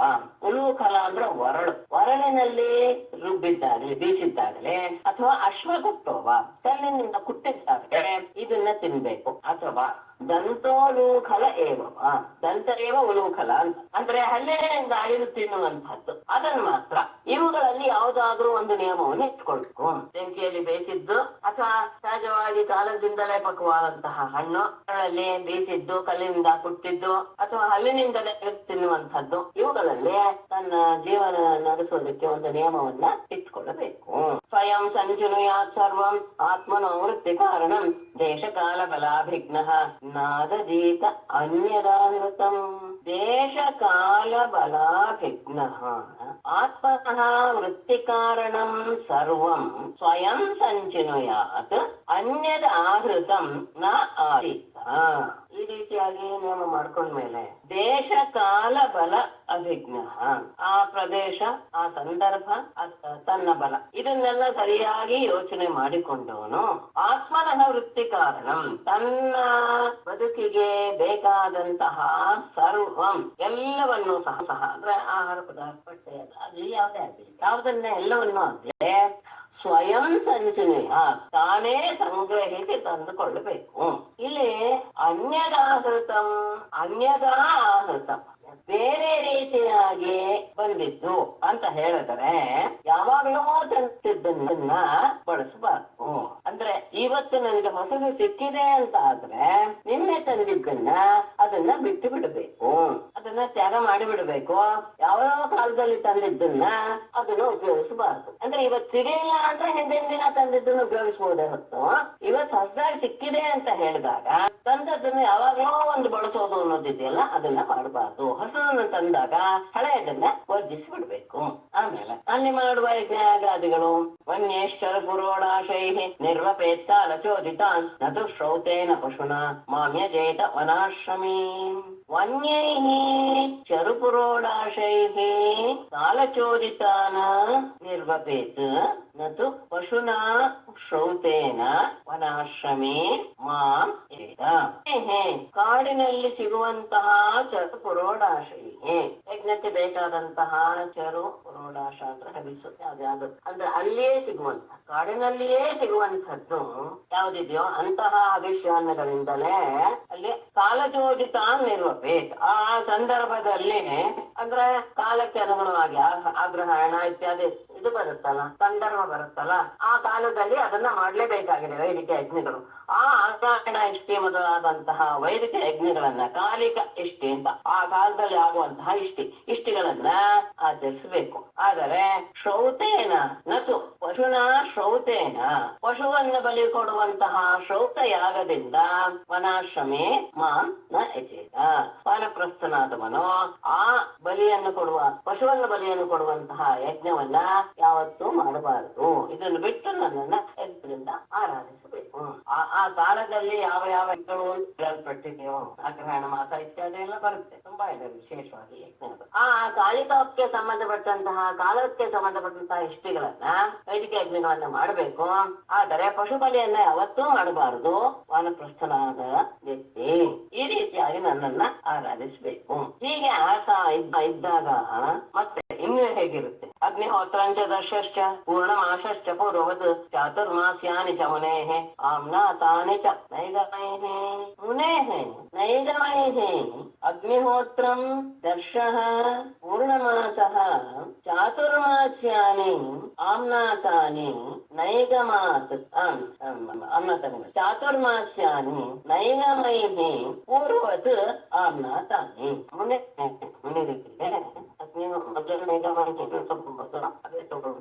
ನೈಗಮೈಹಿ ಅಂದ್ರೆ ವೇದವನ್ನ ಅರಿತಂತಹ ವಿದ್ವಾಂಸರಿಂದ. ಆಮೇಲೆ ತಗೊಂಡ್ರೆ ಏನು ಬಾಧಕ ಅಗ್ನಿಹೋತ್ರಂ, ಅಗ್ನಿಹೋತ್ರ, ದರ್ಶ, ಪೂರ್ಣಮಾಸ ಇವುಗಳ ಮತ್ತು ಚಾತುರ್ಮಾಸ್ಯಾನಿ, ಚಾತುರ್ಮಾಸ್ಯ ವ್ರತ, ಈ ರೀತಿಯಾದಂತಹ ವ್ರತಗಳನ್ನ ಪೂರ್ವವತ್ ಆಮ್ನಾತಾನಿ, ಮೊದಲಿನ ಹಾಗೆ ಅವೆಲ್ಲವೂ ಸಹ ಅವನಿಗೂ ಸಹ ಹೇಳಲ್ಪಟ್ಟಿದೆ. ಅದನ್ನ ವೇದವಿದರು ಹೇಳಿರುವ ರೀತಿಯಲ್ಲಿ ವಾನಪ್ರಸ್ಥವನ್ನ ಸ್ವೀಕರಿಸುವಂತಹ ವ್ಯಕ್ತಿಯು ಸಹ ಇದೆಲ್ಲವನ್ನೂ ಸಹ ಮಾಡಬೇಕು. ಹೀಗೆ ವ್ರತ ಮಾಡ್ತಾ ಇರುವಂತಹ ವ್ಯಕ್ತಿ ಏನಾಗ್ಬಿಡ್ತಾನೆ ಅಂದ್ರೆ ಅಮನಿಸಂತತಃ ಮಾಂ ತಪೋಮಯಂ ಆರಾಧ್ಯ ಋಷಿ ಲೋಕಾದ್ ಉಪೈತಿ ಮಾಂ. ಏವಂ ಚೀರ್ಣೇನ ತಪಸಾ ಮುನಿಃ ಸಮಂತತಃ ತಪೋಮಯಂ ಮಾಂ ಆರಾಧ್ಯ ವೇದವನ್ನ ಕಠಿಣವಾದಂತಹ ಕೀರ್ಣೇನ ತಪಸ್ಸ ಕಠಿಣವಾದಂತಹ ತಪಸ್ಸನ್ನ ಆಚರಿಸಿದ ಮುನಿನು ಧಮನಿ ಸಂತತಃ. ಧಮನಿ ಅಂತ ನರನಾಡಿಗಳು. ಈ ನರನಾಡಿಗಳೇ ಕಾಣಕ್ ಶುರು ಆಗುತ್ತೆ ದೇಹದಲ್ಲಿ, ಇನ್ನೇನು ಇರಲ್ಲ, ಮಾಂಸಗಳೆಲ್ಲವೂ ಸಹ ಚಿನ್ನವಾಗಿಬಿಟ್ರೆ. ಈ ರೀತಿಯಾಗಿ ಆಹಾರ ಮತ್ತು ವ್ರತಗಳನ್ನು ಮಾಡ್ತಾ ಇರುವಂತಹ ವ್ಯಕ್ತಿ ಹೇಗಿರ್ಬೋದು ಅಂತ ಒಂದ್ ಸ್ವಲ್ಪ ಉಳಿಸ್ಕೊಳ್ಳಿ. ಆ ನರನಾಡಿಗಳಿಂದ ವ್ಯಾಪ್ತವಾದಂತಹ ವ್ಯಕ್ತಿ ತಪಸ್ಸ ತಪೋಮಯಂ ಮಾಮಾರ, ತಪೋಮಯನೇ ನಾನು ಅಂದ್ರೆ ತಪಸ್ವರೂಪನೇ ನಾನು. ಅಂತಹ ತಪಸ್ವರೂಪನಾದಂತಹ ನನ್ನನ್ನ ತನ್ನ ಈ ಕಠಿಣವಾದ ತಪಸ್ಸಿನಿಂದ ಆರಾಧಿಸಿ ಋಷಿಲೋಕ, ಈಗಿರುವಂತಹ ಋಷಿಯ ಲೋಕದಿಂದ ಮಾ ಉಪೈತಿ ನನ್ನನ್ನ ಮೇಲೆ ಏರಿ ಅಂದ್ರೆ ಮಹರ್ಲೋಕಕ್ಕೆ ಅವನಿಗೆ ಸ್ಥಾನ ಸಿಗುತ್ತೆ. ಮಹರ್ಲೋಕದಲ್ಲಿ ಅವನು ಮಹರ್ಲೋಕಕ್ಕೆ ಹೋಗಿ ಆಮೇಲೆ ನನ್ನನ್ನ ಹೊಂದ್ತಾನೆ. ಋಷಿಲೋಕದಿಂದ ಮೇಲಕ್ಕೆ ಏರಿ ಆಮೇಲೆ ಕ್ರಮವಾಗಿ ನನ್ನ ಸೇರ್ಕೊಳ್ತಾನೆ. ಈ ರೀತಿಯಾಗಿ ಅವನು ತಪಸ್ಸು ಮಾಡಿದಾಗ ಈ ಋಷಿಯ ಲೋಕದಿಂದ ಆತ ಮೇಲೆ ಹೋಗುವಂತಹ ಲೋಕಕ್ಕೆ ಹೋಗ್ತಾನೆ. ಆ ಮೇಲೆ ಲೋಕಕ್ಕೆ ಹೋಗಿ ಕೊನೆಗೆ ನನ್ನನ್ನ ಅವನು ಸೇರ್ಕೊಳ್ತಾನೆ. ಯಶ್ವೇತತ್ಕ್ಷತಶ್ಚೇಣಂ ತಪೋ ನಿಶೇಷಂ ಮಹತ್ ಕಾಮಾಯ ಅಲ್ಪೀಯತೆ ಯುಂಜ್ಯಾತ್ ಬಾಲಿಶಃ ಸಹ ಅಪರಸ್ತತಃ. ಅಂದ್ರೆ ಅಂತಃಕರಣ ಶುದ್ಧಿಯಿಂದ ಈ ರೀತಿಯಾಗಿ ಕಠಿಣವಾದ ತಪಸ್ಸನ್ನ ಆತ ಆಚರಿಸ್ತಾನೆ ಬಂದ್ರೆ ಯದ್ಯಪಿ ಇದು ಅನೇಕ ಪ್ರತಿಬಂಧಕಕ್ಕೆ ಕಾರಣವಾಗುತ್ತೆ, ಆದರೂ ಇದನ್ನೆಲ್ಲ ದಾಟುವಂತಹ ಸಾಮರ್ಥ್ಯವೂ ಅವನಿಗೆ ಸಿಗುತ್ತೆ. ಕ್ರಮವಾಗಿ ಋಷಿ ಲೋಕದಿಂದ ಮಹರ್ಲೋಕ, ತಪೋಲೋಕ, ಜನೋಲೋಕ ಎಲ್ಲ ಇದೆಯಲ್ಲ, ಆ ಎಲ್ಲ ಲೋಕವನ್ನು ದಾಟಿಕೊಂಡು ನನ್ನ ಲೋಕಕ್ಕೆ ಬರ್ತಾನೆ. ಹೀಗೆ ಯಹತು ಏತತ್ ನಿಶ್ಚಯತಂ ಜೀರ್ಣಂ ತಪಃ ಮಹತ್ ನಿಶ್ಚಯತಂ ಅಲ್ಪೀಯತೆ ಕಾಮಾಯ ಬಾಲಿಶಃ ಅಪರಃ ಯಾವನಾದರೂ ಮಹತ್ ಕೃಚ್ಛತಃ ಬಹಳ ಕಷ್ಟದಿಂದ ತೀರ್ಣಂ ತಪಃ ತಪಸ್ಸನ್ನ ಆಚರಿಸ್ತಾ ಬಂದು ಮಹತ್ ನಿಶ್ಚಯತಂ ಅತ್ಯಂತ ಉತ್ತಮವಾದಂತಹ ಮೋಕ್ಷ ಫಲವನ್ನು ಕೊಡುವಂತಹ ಈ ತಪಸ್ಸನ್ನ ಆಚರಿಸ್ತಾ ಇದ್ದಂತಹ ವ್ಯಕ್ತಿ ಅದನ್ನ ಬಿಟ್ಟು ಅಲ್ಪೀಯತೆ ಕಾಮಾಯ ಎಂಜಾತು ಪುತ್ರವಾದ ಕಾಮನೆಯ ಪೂರೈಕೆಗೋಸ್ಕರ ಈ ರೀತಿಯ ತಪಸ್ಸನ್ನ ಅವನು ವಿನಿಯೋಗಿಸ್ತಾನೆ ಅಂತ ಏನಾದ್ರೂ ಆಗಿಬಿಟ್ರೆ ತತಃ ಅವನಿಗೆಂತಹ ಬಾಲಿಶಃ ಮೂಢನಾದವನು ಅಪರಹತಃ ಇನ್ಯಾವನು ತಾನೆ. ರೀತಿಯಾಗಿ ಆತ ವಾನಪ್ರಸ್ಥಾಶ್ರಮದಲ್ಲಿ ಕಷ್ಟದಿಂದ ಮಾಡಿರುವಂತಹ ಮೋಕ್ಷವನ್ನು ಕೊಡುವಂತಹ ಫಲವನ್ನು ಕೊಡುವಂತಹ ಈ ತಪಸ್ಸನ್ನ ಮಾಡ್ತಾ ದಾರಿಯಲ್ಲಿ ಸಿಗುವಂತಹ ಆ ಬ್ರಹ್ಮಲೋಕ ಅಲ್ಲ ಇದರಿಂದ ಮಹರ್ಲೋಕ, ತಪೋಲೋಕ ಈ ರೀತಿಯ ಲೋಕಗಳಿಗೆ ಅವನೇನಾದ್ರೂ ಅದನ್ನ ಉಪಯೋಗಿಸ್ತಾನೆ ಅಂದ್ರೆ ಅವನಿಗಿಂತ ಮೂರ್ಖ ಯಾರು ಇದಕ್ಕೆ ವಾನಪ್ರಸ್ಥಾಶ್ರಮ ಅಂದ್ರೆ ಲೌಕಿಕ ಆಸೆ ಇಲ್ಲ, ಒಪ್ಪೋಣ, ಅದಿಲ್ಲ ಅನ್ನೋದು ಗೊತ್ತಾಗುತ್ತೆ ನನಗೆ. ಆದ್ರೆ ಮೇಲ್ಮೇಲಿನ ಲೋಕದ ಆಸೆಯನ್ನ ಏನಾದ್ರೂ ಅವನು ಪಡ್ತಾನೆ, ಈ ರೀತಿಯಾಗಿ ತಪಸ್ಸು ಮಾಡ್ತಾ ಅಂದ್ರೆ ವಿಶ್ಲೇಷಣೆ ಸಿಗುವಾದವ ಇಂತಹ ಇದನ್ನ ಆಸೆಯನ್ನ ಪಡಿತಾನೆ ಯಾರಾದ್ರೂ ಒಬ್ಬ ಅಂದ್ರೆ ಅವನಷ್ಟು ಮೂರ್ಖ ಯಾರು ಇಲ್ಲ. ಅಷ್ಟು ಆದ್ಮೇಲೆ ಆತ ತನ್ನ ಈ ರೀತಿಯಾದಂತಹ ಜೀವನವನ್ನು ನಡೆಸೋದಕ್ಕೆ ಏನಾದ್ರೂ ಅಸಮರ್ಥನ ಯದಾಸೋ ನಿಯಮೇ ಕಲ್ಪ ಜರಯ ಜಾತವೇ ಪಥು ಆತ್ಮನಿ ಅಗ್ನೇನ್ ಸಮಾರೋಪ್ಯ ಮಚ್ಚಿತ್ತ ಅಗ್ನಿಂ ಸಮಾವಿಶೇತ್. ಅಂದ್ರೆ ಹೀಗೆ ಹೇಳಿದ ರೀತಿಯಲ್ಲಿಯೇ ಆತ ಜೀವನವನ್ನ ಹಾಗೇ ಕಳೆದು ಬಿಟ್ರೆ ಆತನಿಗೆ ಮೋಕ್ಷ ಹೌದು. ಕೆಲವು ಸತಿ ಆ ದೇಹ ಆ ಕಾಠಿಣ್ಯಕ್ಕೆ ಕೊಡೋದಿಲ್ಲ. ಯದಾ ಅಸೋ ಜರಯ ಜಾತವೇ ಪತು ನಿಯಮೇ ಅಕಲ್ಪ ಅಗ್ನೇನ್ ಆತ್ಮನೇ ಸಮಾರೋಪ್ಯ ಮಚ್ಚಿತ್ತ ಅಗ್ನಿಂ ಸಮಾವಿಶೇ. ಯದಾ ಯಾವಾಗ ಅಸೋ ಆ ವಾನಪ್ರಸ್ಥಾಶ್ರಮ ಸ್ವೀಕರಿಸಿದಂತಹ ವ್ಯಕ್ತಿ ಜರೆಯ ಮುಪ್ಪಿನಿಂದ ಜಾತವೇಪತು ನಡುಗುವ ದೇಹವನ್ನು ಹೊಂದಿದವನಾದಾಗ ನಿಯಮೇ ಅಕಲ್ಪ ತನ್ನ ವಾನಪ್ರಸ್ಥಾಶ್ರಮದ ನಿಯಮವನ್ನ ಮಾಡೋದಕ್ಕೆ ಅವನು ಅಸಮರ್ಥನಾದಾಗ ಅಗ್ನಿಯನ್ನ ಆತ್ಮನೇ ತನ್ನಲ್ಲಿ ಸಮಾರೋಪ್ಯ ಆರೋಪಿಸಿಕೊಂಡು ಅಲ್ಲಿಯವರೆಗೂ ಅಗ್ನಿಯನ್ನ ಅವನು ಇಟ್ಕೊಂಡೇ ಇರ್ತಾನೆ. ಆ ಅಗ್ನಿಯನ್ನ ತನ್ನಲ್ಲಿಯೇ ಅದನ್ನ ಆರೋಪಣೆ ಮಾಡುವುದು ಅದೆಲ್ಲ ಒಂದು ತಂತ್ರದ ಒಂದು ವಿಷಯ ಇದೆ. ಅದನ್ನ ಶಾಸ್ತ್ರದಲ್ಲಿ ಹೇಳಿದ ಹಾಗೆ ಅದನ್ನ ತನ್ನಲ್ಲಿಯೇ ಅದನ್ನ ಆರೋಪಿಸಿಕೊಂಡು ಮಚ್ಚಿತ್ತ ನನ್ನನ್ನೇ ಹೃದಯದಲ್ಲಿ ಧ್ಯಾನ ಮಾಡ್ತಾ ಅಗ್ನಿ ಸಮಾವೇಶೇತ್, ಅಗ್ನಿ ಪ್ರವೇಶ ಮಾಡಿಬಿಡ್ಬೇಕು. ಯಾವಾಗ ದೇಹದ ನಿಯಮವನ್ನು ಪಾಲಿಸೋದಕ್ಕೆ ಆಗ್ತಾ ಇಲ್ಲ, ವಾನಪ್ರಸ್ಥಾಶ್ರಮದ ವಿಷಯದಲ್ಲಿ ಹೇಳ್ತಾರೆ, ಆಗ್ತಾ ಇಲ್ಲ ಅಂತ ಆಗ ಅಗ್ನಿಯನ್ನ ತನ್ನಲ್ಲಿ ಆರೋಪಣೆ ಮಾಡಿಕೊಂಡು ನನ್ನನ್ನೇ ಧ್ಯಾನವಂತ ಅವನು ಅಗ್ನಿ ಪ್ರವೇಶ ಮಾಡಿ ದೇಹವನ್ನು ಬಿಟ್ಟು ಯಥಾ ಕರ್ಮ ವಿಪಾಕೇಶು ಲೋಕೇಶು ನರಯಾತ್ಮಸು ವಿರಾಗೋ ಜಾಯತೆ ಸಮ್ಯಕ್ ನ್ಯಸ್ತಾಗ್ನಿ ಪ್ರವ್ರಜೇತ್ತತಃ. ಯದಾ ಕರ್ಮ ವಿಪಾಕೇಶು ಲೋಕೇಶು ನಿರಯಾತ್ಮಸು ವಿರಾಗಃ ಜಾಯತೆ ಸಮ್ಯಕ್ ನ್ಯಸ್ತಾಗ್ನಿಃ ತತಃ ಪ್ರವ್ರಜೇ. ಯದಾ ಯಾವಾಗ ಕರ್ಮ ವಿಪಾಕೇಶು ಕರ್ಮಗಳ ಮಾಡಿದ್ದರಿಂದ ಅದರ ಪರಿಣಾಮಗಳಾದಂತಹ ಲೋಕೇಶು, ಅದು ಇಹಲೋಕ ಆಗ್ಬೋದು ಪರಲೋಕ, ಯಾವ ಲೋಕಗಳು ಸಹ ನಿರಯಾತ್ಮಸು ಅದೆಲ್ಲೂ ಸಹ ದುಃಖವನ್ನ ಹೊಂದಿರುವಂತಹ ಲೋಕಗಳೇ, ಯಾವುದೂ ಸಹ ಪರಿಪೂರ್ಣವಾದ ಸುಖವನ್ನು ಕೊಡುವಂತದ್ದಲ್ಲ, ಇವುಗಳೆಲ್ಲವೂ ಸಹ ದುಃಖವನ್ನು ಉಂಟು ಮಾಡುವಂತದ್ದೇ ಅಂತ ಭಾವಿಸಿ ಅದರ ಬಗ್ಗೆ ವಿರಾಗ ಜಾಯತೆ ವೈರಾಗ್ಯ ಉಂಟಾದರೆ ಆಗ ಸಮ್ಯಕ್ ನ್ಯಸ್ತಾಗ್ನಿ, ಆಗ ದೃಢ ಚಿತ್ತದಿಂದ ಆತ ನ್ಯಸ್ತಾಗ್ನಿ ಅಗ್ನಿಯನ್ನ ವಿಸರ್ಜನೆ ಮಾಡಿ ಕೆಲವು ಶಾಸ್ತ್ರದಲ್ಲಿ ಹೇಳಿರುವ ರೀತಿ ತತಃ ಪ್ರವೃತ್ತಿ, ಆತ ಸನ್ಯಾಸೋನ ಕರ್ಮದಿಂದ ಬರುವಂತಹ ಯಾವುದೇ ಫಲಗಳಾಗಲಿ, ಅದು ಎಂಥ ಲೋಕವೇ ಆಗಿರ್ಲಿ, ಆ ಲೋಕಗಳೆಲ್ಲವೂ ಸಹ ನರಕದ ಹಾಗೆ ದುಃಖವನ್ನೇ ಕೊಡುತ್ತೆ ಅನ್ನೋದು ಗೊತ್ತಾಗಿ ಎಲ್ಲರ ಬಗ್ಗೆ ವೈರಾಗ್ಯ ಬಂದೇ ಬಿಟ್ರೆ ಅವನ ಸ್ಪಷ್ಟಾಶ್ರಮದಲ್ಲಿ ಇದ್ದಾಗ ಆಗ ಅಗ್ನಿಯನ್ನು ಸಹ ವಿಸರ್ಜಿಸಿ ಆತ ಸನ್ಯಾಸವನ್ನ ಸ್ವೀಕಾರ ಮಾಡಬೇಕು. ಆಗ ಹೇಗೆ ನಡ್ಕೊಳ್ಬೇಕು ಅಂದ್ರೆ ಇಷ್ಟ್ವಾ ಯಥೋಪದೇಶಮ್ಮ ದತ್ವಾ ಸರ್ವಸ್ವಂ ವೃತ್ತಿಗೆ ಅಗ್ನಿಂ ಸ್ವಪ್ರಾಣ ಆವೇಶ್ಯ ನಿರಪೇಕ್ಷ ಪರಿವ್ರಜೇತ್. ಯಥೋಪದೇಶಂ ಮಾಂ ಇಷ್ಟ್ವಾ ಸರ್ವಸ್ವಂ ಋತ್ವಿಜೇ ತದ್ವಾ ಸ್ವಪ್ರಾಣೇ ಅಗ್ನಿನ್ ಆವೇಶ್ಯ ನಿರಪೇಕ್ಷ ಪರಿವ್ರಜೇತ್. ಯಥೋಪದೇಶಂ ಶಾಸ್ತ್ರದಲ್ಲಿ ಹೇಗೆ ಹೇಳಿದ್ದಾರೋ ಆ ರೀತಿಯಾಗಿ ಮಾಂ ನನ್ನನ್ನ, ಅಂದ್ರೆ ಶ್ರಾದ್ದ ಅಷ್ಟಕ ಶ್ರಾದ್ದ ಒಂದಿದೆ, 8 ಪ್ರಕಾರದ ಪ್ರಜಾಪತ್ಯೇಷ್ಟಿ ಅಂತ ಅದಕ್ಕೆ ಹೇಳ್ತಾನೆ. ಅದನ್ನ ಅಂದ್ರೆ ಯಾವುದು ಅಂದ್ರೆ ದೇವಶ್ರಾದ್ದ, ದಿವ್ಯ ಶ್ರಾದ್ದ, ದಿವ್ಯ ಶ್ರಾದ್ದ, ಮನುಷ್ಯ ಶ್ರಾದ್ದ, ಭೂತ ಶ್ರಾದ್ದ, ಪಿತೃಶ್ರಾದ್ದ, ಮಾತೃಶ್ರಾದ್ದ ಮತ್ತು ಆತ್ಮಶ್ರಾದ್ದ. ಇದು ಕೊನೆಯಲ್ಲಿ ಸನ್ಯಾಸವನ್ನು ತಗೊಳ್ಳುವಾಗ ಇಷ್ಟು 8 ರೀತಿಯ ಅಷ್ಟಕ ಶ್ರಾದ್ದವನ್ನ ಮುಗಿಸ್ಬೇಕು ಅಂತ ನೀವು ಹಾಗೆ ಶಾಸ್ತ್ರೋಕ್ತವಾಗಿ ಆ ಪ್ರಾಜಾಪತ್ಯೇಷ್ಟಿ ಅಂತ ಅದನ್ನು ಹೇಳ್ತಾರೆ. ಈ ರೀತಿಯಾಗಿ ನನ್ನನ್ನ ಅರ್ಚನೆ ಮಾಡಿ ಸರ್ವಸ್ವಂ ತನ್ನಲ್ಲಿರುವುದೆಲ್ಲವನ್ನೂ ಸಹ ಋತ್ವಿಜನಿಗೆ ಅರ್ಪಿಸಿ ಸ್ವಪ್ರಾಣ್ಯ ತನ್ನ ಆತ್ಮನಲ್ಲಿ ಅಗ್ನಿನ್ ಆವೇಶ್ಯ ಅಗ್ನಿಯನ್ನ ಆರೋಪ ಮಾಡಿಕೊಂಡು ನಿರಕ್ಷ ಯಾರ ಎರಡು ಅಪೇಕ್ಷೆಯನ್ನು ಇಟ್ಟುಕೊಳ್ಳದೆ ಪರಿವ್ರತೆ ಸನ್ಯಾಸವನ್ನ ಅಂತಹ ಸಂದರ್ಭದಲ್ಲಿ ದೇವತೆಗಳು ತುಂಬಾ ತೊಂದರೆ ಕೊಡ್ತಾರೆ, ವಿಘ್ನವನ್ನು ಉಂಟು ಮಾಡ್ತಾರೆ.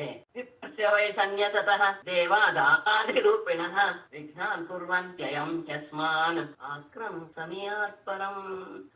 ಸನ್ಯಾಸ ತೆಗೆದುಕೊಳ್ಳುವಾಗ ತುಂಬಾ ವಿಘ್ನಗಳು ಬರುತ್ತೆ, ಅದನ್ನೆಲ್ಲ ಲೆಕ್ಕಕ್ಕೆ ತೆಗೆದುಕೊಳ್ಳದೆ ಮನಸ್ಸಿನಲ್ಲಿ ವೈರಾಗ್ಯ ಉತ್ಪನ್ನವಾಗಿದೆ ಅಂದರೆ ಸನ್ಯಾಸ ತೆಗೆದುಕೊಂಡೇ ಬಿಡಬೇಕು. ಸನ್ಯಸಃ ವಿಪ್ರಸ್ಯ ದಾರಾದಿರೂಪಿಣ ದೇವಾಃ ವಿಘ್ನಾನ್ ಕುರ್ವಂತಿ. ಯಾಕೆ ಅಯಂ ಅಸ್ಮಾನ್ ಆಕ್ರಮ್ಯ ಪರಂ ಸಮಯಾತ್ ಅಂತ. ಸನ್ಯಾಸತಃ ವಿಪ್ರಸ್ಯ ಸನ್ಯಾಸ ತೆಗೆದುಕೊಳ್ಳಲು ಬಯಸಿದಂತಹ ವಿಪ್ರನಿಗೆ ದಾರಾದಿ ರೂಪಿಣ ದೇವಾಃ ಹೆಂಡತಿ ಮಕ್ಕಳು ಎನ್ನುವಂತಹ ರೂಪದಲ್ಲಿ ಬಂದಂತಹ ಆ ದೇವತೆಗಳು ವಿಘ್ನಾನ್ ಕುರ್ವಂತಿ ಅಂದ್ರೆ ಅವರ ಮೂಲಕ ವಿಘ್ನವನ್ನು ತಂದೊಡ್ತಾರೆ.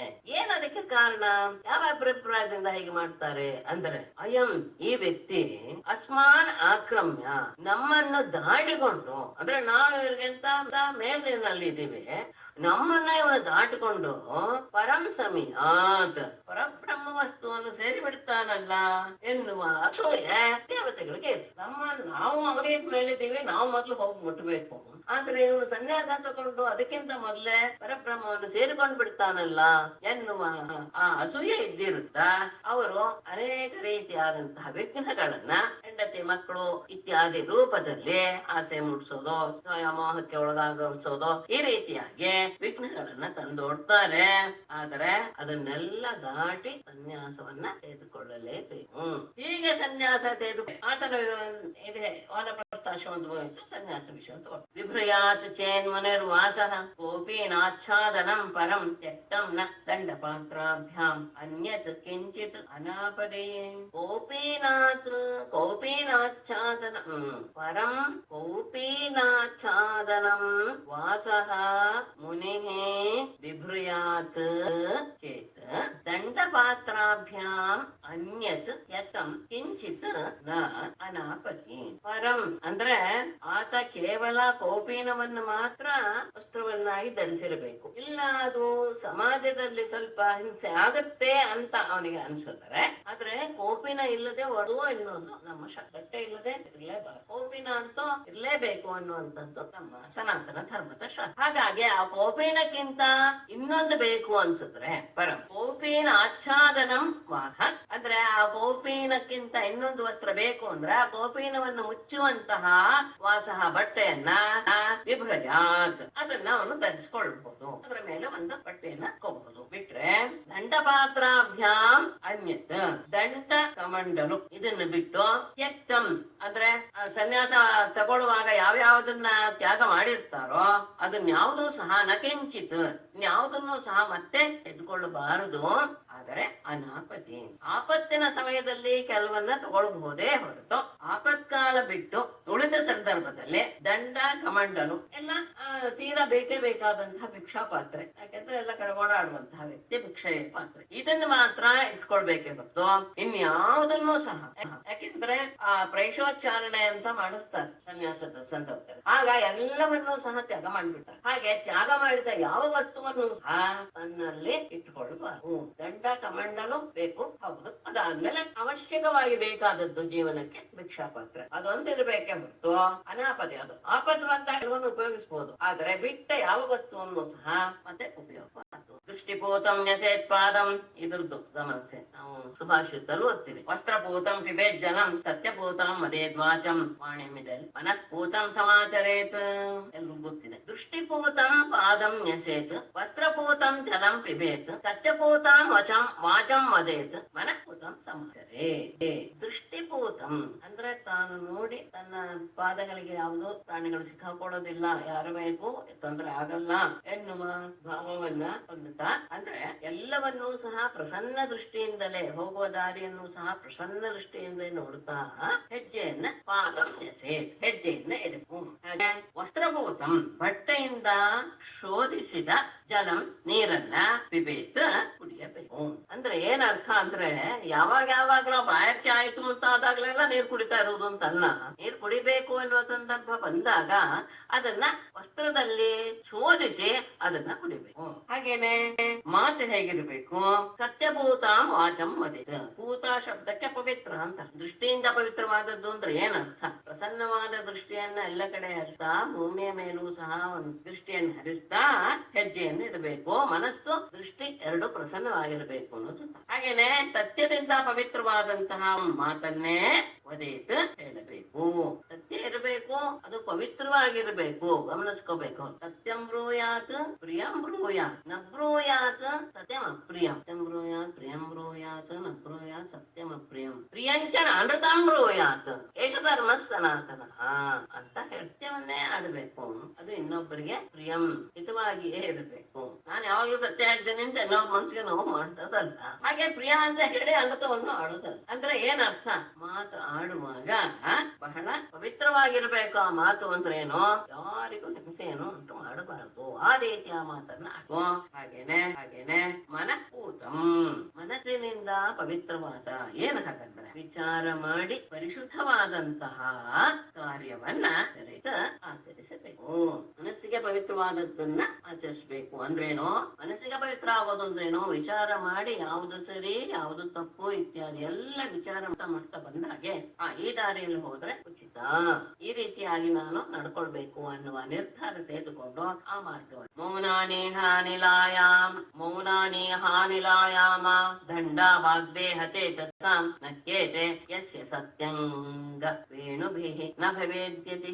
ಚೆನ್ನಾಗಿ ತಗೊಳ್ತಾರೆ ಇದರಲ್ಲಿ. ಮೌನಾನಿ ಅನೇಹಾನಿಲ ಮೌನ ಅನೇಹ ಅನಿಲಾಯಾಮಃ ದಂಡ ವಾಗ್ದೇಹ ಚೇತಸಾಂ ದಂಡಾಃ ಏತೆ ಯಸ್ಯ ನ ಸಂತಿ ಅಂಗ ವೇಣುಭಿಃ ಯತಿಃ ನ ಭವೆ. ಮೌನ ಅನೇಹ ಅನಿಲ ಅನಿಲಾಯಾಮ.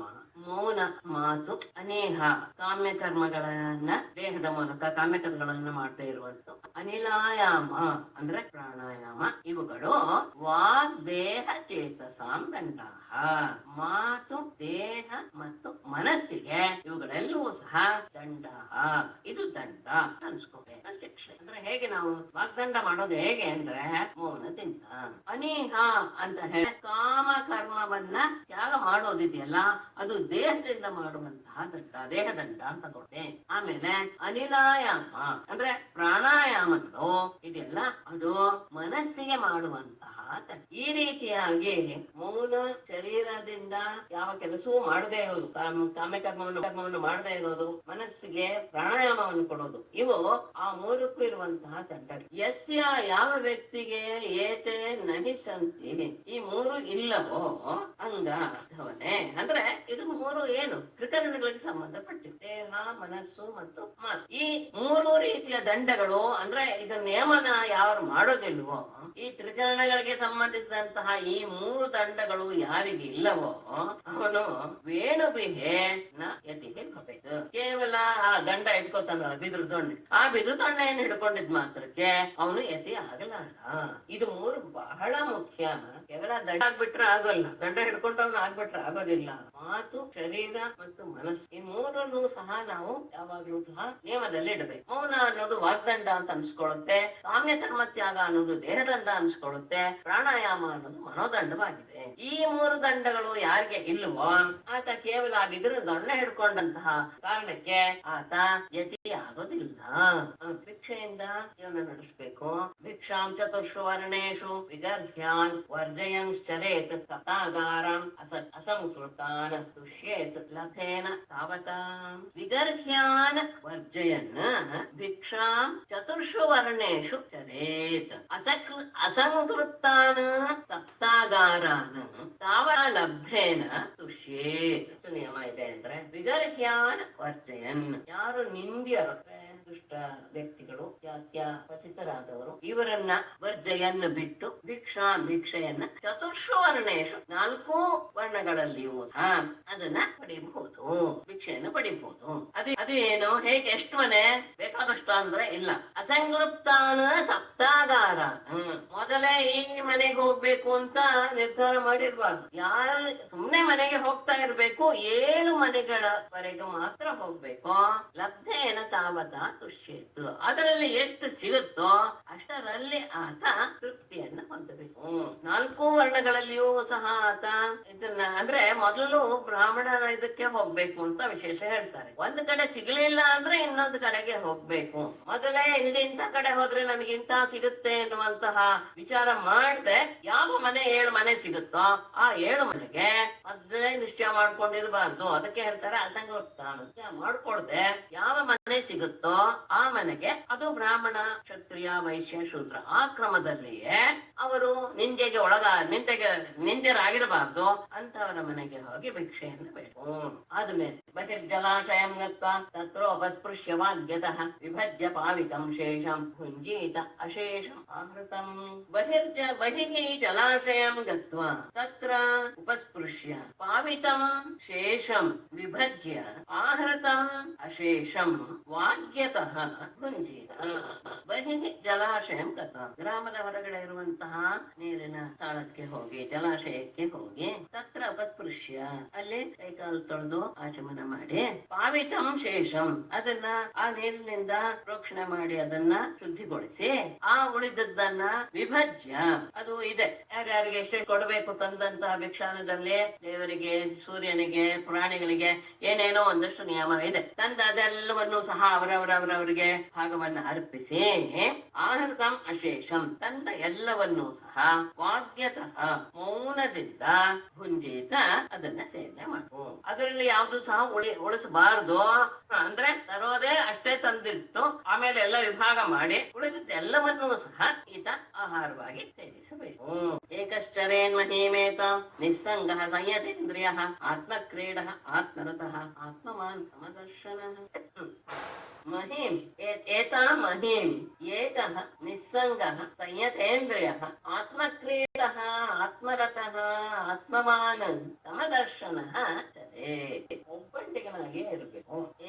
ಏತಾ ಮಹಿಂ ಈ ಭೂಮಿಯನ್ನ ಆತ ಏಕಃ ಏಕಾಂಕಿಯಾಗಿ ನಿಸ್ಸಂಗಃ ಯಾರ ಸಹವಾಸವನ್ನು ಸಂಯತೇಂದ್ರಿಯ ಇಂದ್ರಿಯವನ್ನ ನಿಗ್ರಹ ಮಾಡಿಕೊಂಡು ಆತ್ಮಕ್ರೀಡಃ ತನ್ನಲ್ಲಿಯೇ ವಿಹಾರ ಮಾಡ್ತಾ ಅಂದ್ರೆ ತಾನೇ ಆನಂದ ಪಡ್ಕೊಳ್ತಾ ಆತ್ಮರತಃ ತನ್ನಲ್ಲಿಯೇ ತಾನು ಎಲ್ಲವನ್ನೂ ನೋಡುವಂತವನಾಗಿ ಆತ್ಮಮಾನ ಜ್ಞಾನಿಯಾಗಿ ಸಮದರ್ಶನ ಎಲ್ಲ ಕಡೆ ಸಮದೃಷ್ಟಿಯನ್ನ ಹೊಂದಿ ತರೇತ ಈ ಭೂಮಿಯನ್ನ ಲೋಕವನ್ನ ಸಂಚಾರ ಬಂಟಿಯಾಗೆ ಇರಬೇಕು. ಯಾವ ಸಂಗವೂ ಇರಬಾರ್ದು. ಅಷ್ಟೇ ಅಲ್ಲ, ಇಂದ್ರಿಯ ನಿಗ್ರಹವಾದ ಮೇಲೆ ಆತ್ಮದರ್ಶನವನ್ನು ಮಾಡಬೇಕು ಅನ್ನುವಂತಹ ಕುತೂಹಲದಿಂದ ಅದರ ಬಗ್ಗೆನೇ ವಿಚಾರ ಮಾಡ್ತಾ ಇದ್ದ ಹಾಗೆ ಆತ್ಮರಾಮನ ಆಗುತ್ತಾನೆ. ಆಗ ತನ್ನಲ್ಲಿಯೇ ತಾನು ತನ್ನನ್ನು ತೊಡಗಿಸಿಕೊಂಡು ಆನಂದದಿಂದ ಎಲ್ಲ ಕಡೆ ಸಮದೃಷ್ಟಿಯನ್ನ ಲೋಕದಲ್ಲಿ ಸಂಚಾರ ಮಾಡ್ತಾ ಇರಬೇಕು. ಯಾವ ಉಚ್ಚ ನೀಚ ಭಾವನೆಗಳು ಮನಸ್ಸಿನಲ್ಲಿ ತೋರಬಾರದು. ಮತ್ತೆ ಎಂತಹ ಸ್ಥಳವನ್ನ ಆಶ್ರಯಿಸಬೇಕು? ವಿವಿಕ್ತ ಕ್ಷೇಮ ಶರಣ ಮದ್ಭಾವ ವಿಮಲಾಶಯ ಆತ್ಮಾನಂ ಚಿಂತೆಯೇದೇಕಂ ಅಭೇದೇನ ಮಯಾ ಮುನಿಃ.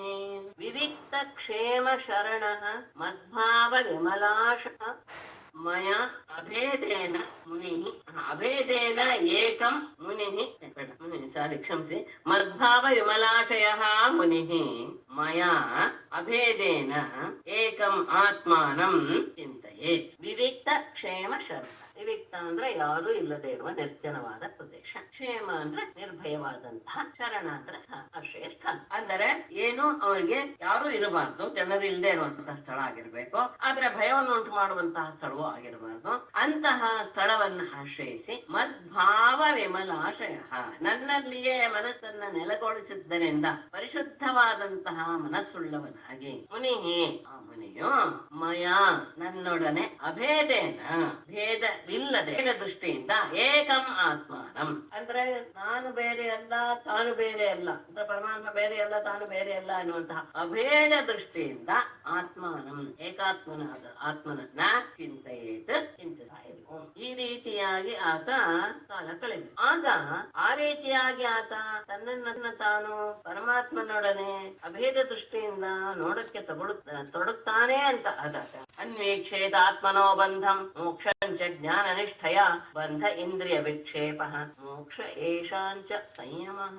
ಜ್ಞಾನ ನಿಷ್ಠಯ ಆತ್ಮನಃ ಬಂಧಂ ಮೋಕ್ಷಂಚ ಅನ್ವೀಕ್ಷೇತ ಬಂಧಃ ಇಂದ್ರಿಯ ವಿಕ್ಷೇಪ ಏಷಾಂಚ ಸಂಯಮಃ ಮೋಕ್ಷ. ಜ್ಞಾನ ನಿಷ್ಠಯ ಜ್ಞಾನದಲ್ಲಿ ತನ್ನನ್ನ ನೆಲೆಗೊಳಿಸಿಕೊಂಡು ಆತ್ಮನಃ ತನಗೆ ಬಂಧಂ ಬಂಧ ಯಾವುದು ಮೋಕ್ಷಂ ಚ ಮೋಕ್ಷ ಅಂದ್ರೆ ಏನು ಅನ್ನೋದನ್ನ ಅನ್ವೀಕ್ಷೇತ ಅಂದ್ರೆ ಯುಕ್ತಿ ಪೂರ್ವಕವಾಗಿ ಅದನ್ನ ವಿಚಾರ ಮಾಡಬೇಕು. ಇನ್ನು ಬಂಧನ ಅಂದ್ರೆ ಏನು, ಮೋಕ್ಷ ಅಂದ್ರೆ ಏನು ಅನ್ನೋದನ್ನ ಜ್ಞಾನದಲ್ಲಿ ತನ್ನನ್ನ ಪೂರ್ತಿಯಾಗಿ ತೊಡಗಿಸಿಕೊಂಡು ಅದು ವಿಜ್ಞಾನ ರೂಪವಾಗಿ ಬದಲಾವಣೆಬೇಕು ಅಂದ್ರೆ ಅನುಭವ ರೂಪವಾಗಬೇಕು. ಆಗ ಬಂಧ ಇಂದ್ರಿಯ ವಿಕ್ಷೇಪ. ಆಗ ಏನು ಜ್ಞಾನ ಬರುತ್ತೆ? ಬಂಧ ಅಂದ್ರೆ ಇಂದ್ರಿಯಗಳನ್ನ ಎಲ್ಲ ಕಡೆ ಹರಡುವುದೇ ಬಂಧ. ಏಷಾಂಚ ಸಂಯಮ ಮೋಕ್ಷ.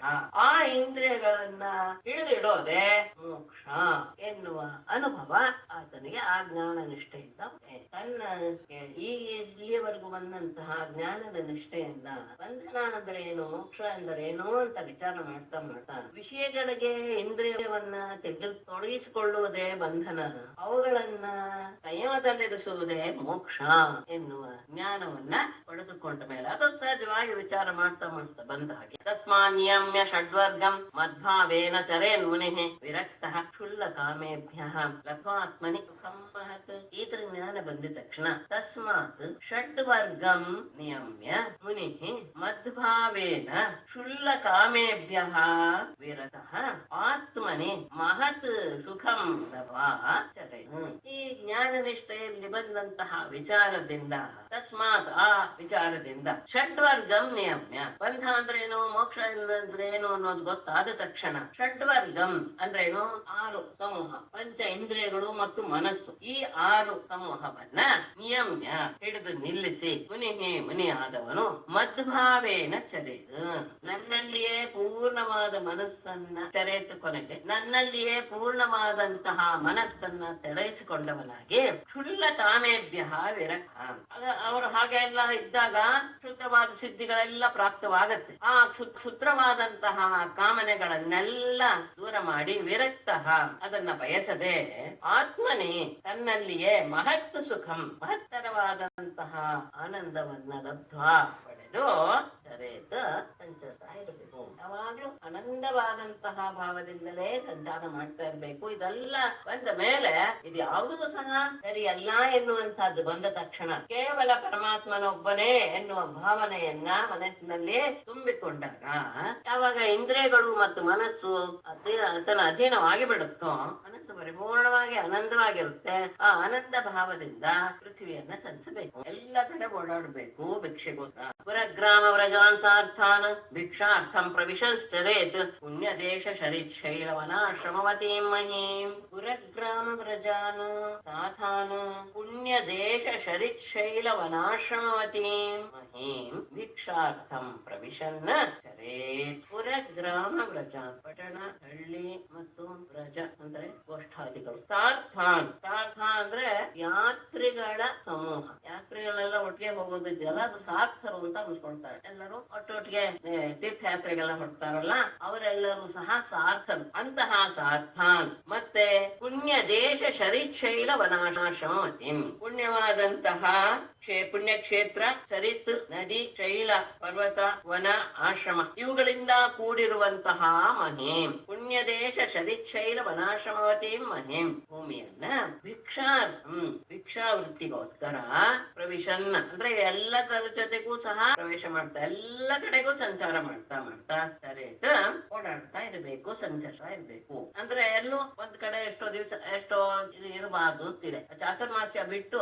ನಿರಂತರವಾಗಿ ಒಂದು ರಾತ್ರಿಯನ್ನು ಮಾತ್ರ ಕಳಿಬೇಕೇ ಹೊತ್ತು ಇನ್ನೊಂದು ರಾತ್ರಿ ಒಂದ್ ಕಡೆ ಕಳೆಯೋ ಹಾಗಿಲ್ಲ ಅನ್ನೋದು ನಿಯಮ ಇದೆ. ಹಾಗಾಗಿ ಎಲ್ಲ ಕಡೆಗೂ ಸಹ ಅದು ನಗರ ಆಗಿರ್ಬಹುದು, ಗ್ರಾಮವಾಗಿರ್ಬಹುದು, ಪ್ರಜಾ ಆಗಿರ್ಬಹುದು, ಯಾತ್ರಿಕ ಜನರ ಸಮೂಹದ ಜೊತೆಗೆ ಹೋಗೋದು, ಇವ್ರಿಗೆಲ್ಲ ಕಡೆಗೂ ಸಹ ಭಿಕ್ಷಾರ್ಥವಾಗಿಯೇ ಹೋಗೋದು. ಮತ್ತೆ ಇದು ಏನಾಗಿದೆ ಭೂಮಿ, ಪುಣ್ಯಕ್ಷೇತ್ರ, ನದಿ, ಪರ್ವತ, ವನ, ಆಶ್ರಮ ಇವುಗಳಿಂದ ತುಂಬಿ ತುಳುಕ್ತಾ ಇದೆ. ಅಂತಹ ಭೂಮಿಯಲ್ಲಿ ಅವನು ಆ ಸನ್ಯಾಸಿ ಆದಂತಹ ವ್ಯಕ್ತಿ ಭಿಕ್ಷಾರ್ಥನೆಗೋಸ್ಕರ ಎಲ್ಲ ಕಡೆಗೂ ಪ್ರವೇಶ ಮಾಡ್ತಾ ಸಂಚಾರ ಮಾಡ್ತಾ ಇರ್ತಾನೆ. ವಾನಪ್ರಸ್ಥಾಶ್ರಮಾಪದೇಶ್ವಭಿಕ್ಷಣಂ ಭೈಕ್ಷಮಾಚರೇ ಸಂಸಿದ್ಧ್ಯತ್ಯಾಶ್ವ ಸಮೋಹ ಶುದ್ಧ ಸತ್ವಃ ಶಿಲಾಂಧಸ.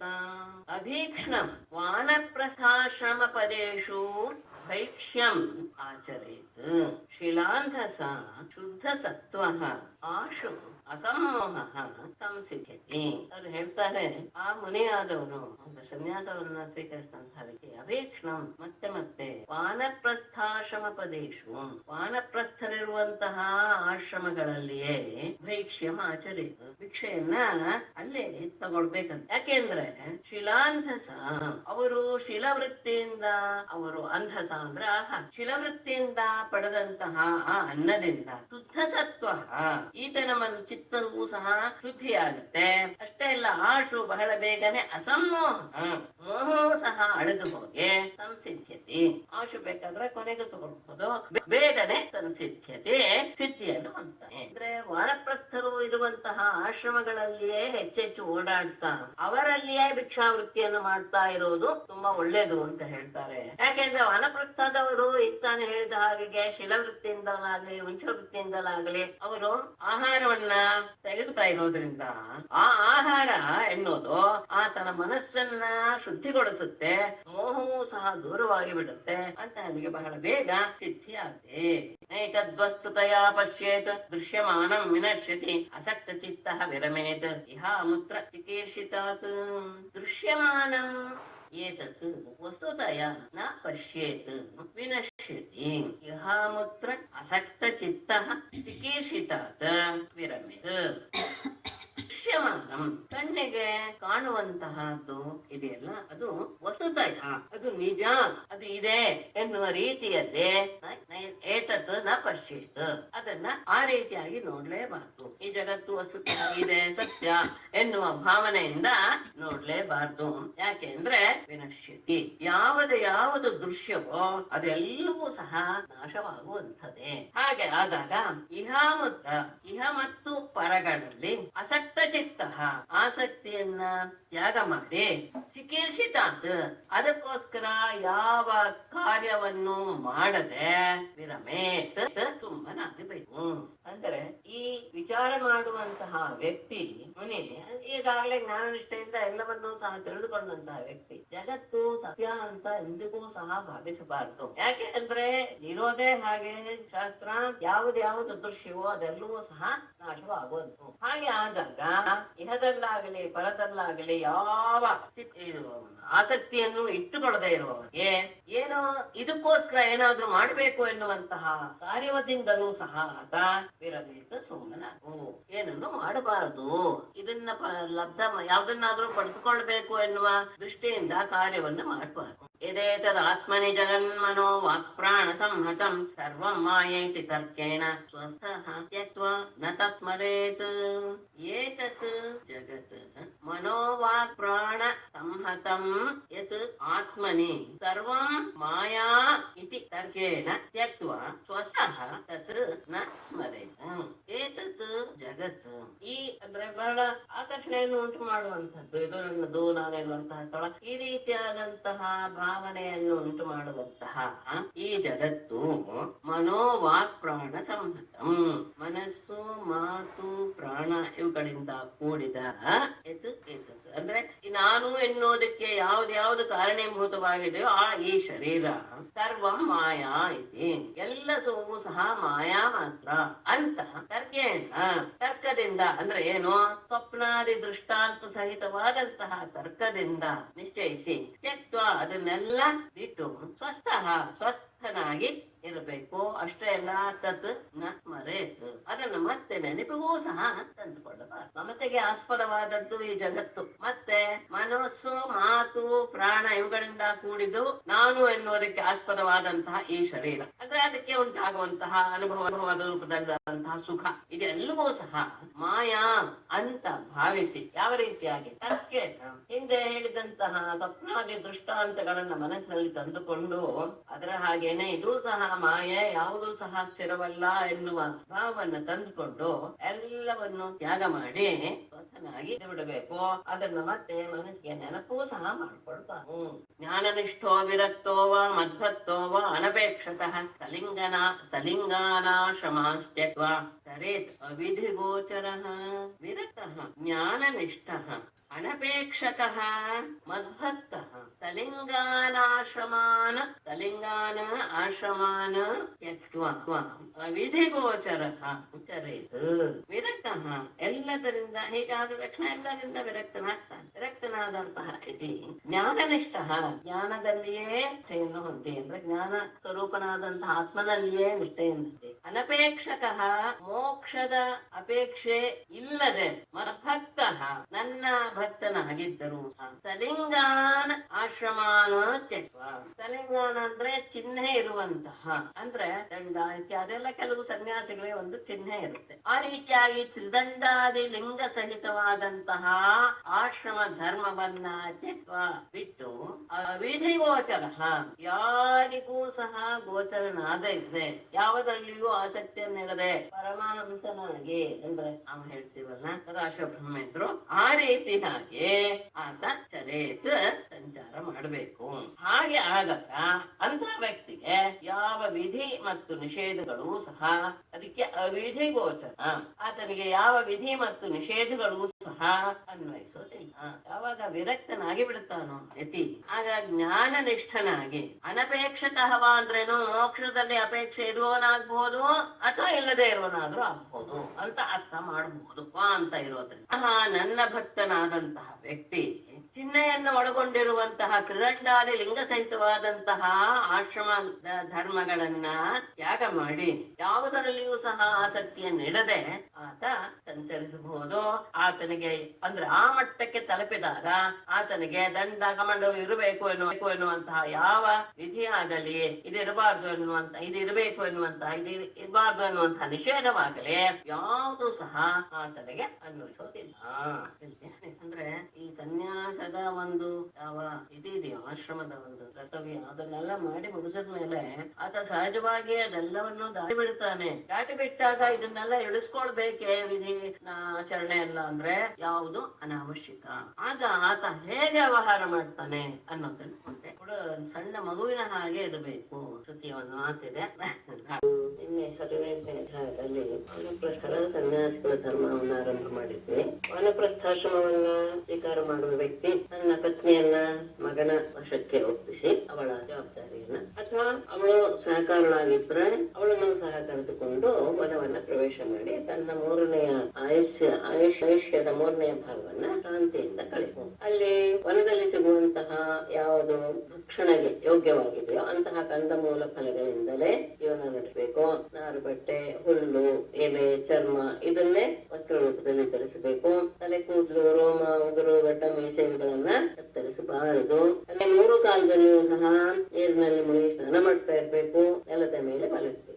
ಬೇಸಿಗೆಯಲ್ಲಿ ತಪಸ್ಸು ಹೇಗೆ ಪಂಚಾಗ್ನಿಗಳ ಮಧ್ಯದಲ್ಲಿ 4 ದಿಕ್ಕುಗಳಲ್ಲಿ ಅಗ್ನಿ ಹಾಕೊಂಡು ಸೂರ್ಯನ ತಾಪದಲ್ಲಿ, ಬೇಸಿಗೆ ಆದ್ರಿಂದ ಸೂರ್ಯನ ತಾಪ, ಹಾಗಾಗಿ 5 ಅಗ್ನಿ ಆಯ್ತು. ಅದರ ಮಧ್ಯದಲ್ಲಿದ್ದು ತಪಸ್ಸು ಮಾಡಬೇಕು. ಮಳೆಗಾಲದಲ್ಲಿ ಜಡಿ ಮಳೆಯನ್ನ ಸಹಿಸಿಕೊಳ್ತಾ, ಚಳಿಗಾಲದಲ್ಲಿ ಕತ್ತಿನವರೆಗೆ ನೀರಿನಲ್ಲಿ ಮುಳುಗಿ ಯಾವ ವ್ರತವನ್ನ ಆಚರಿಸಬೇಕು ಅಂತ ಆ ವ್ರತಗಳಿಗೆಲ್ಲ ಒಂದು ನಿಯಮ ಇದೆ.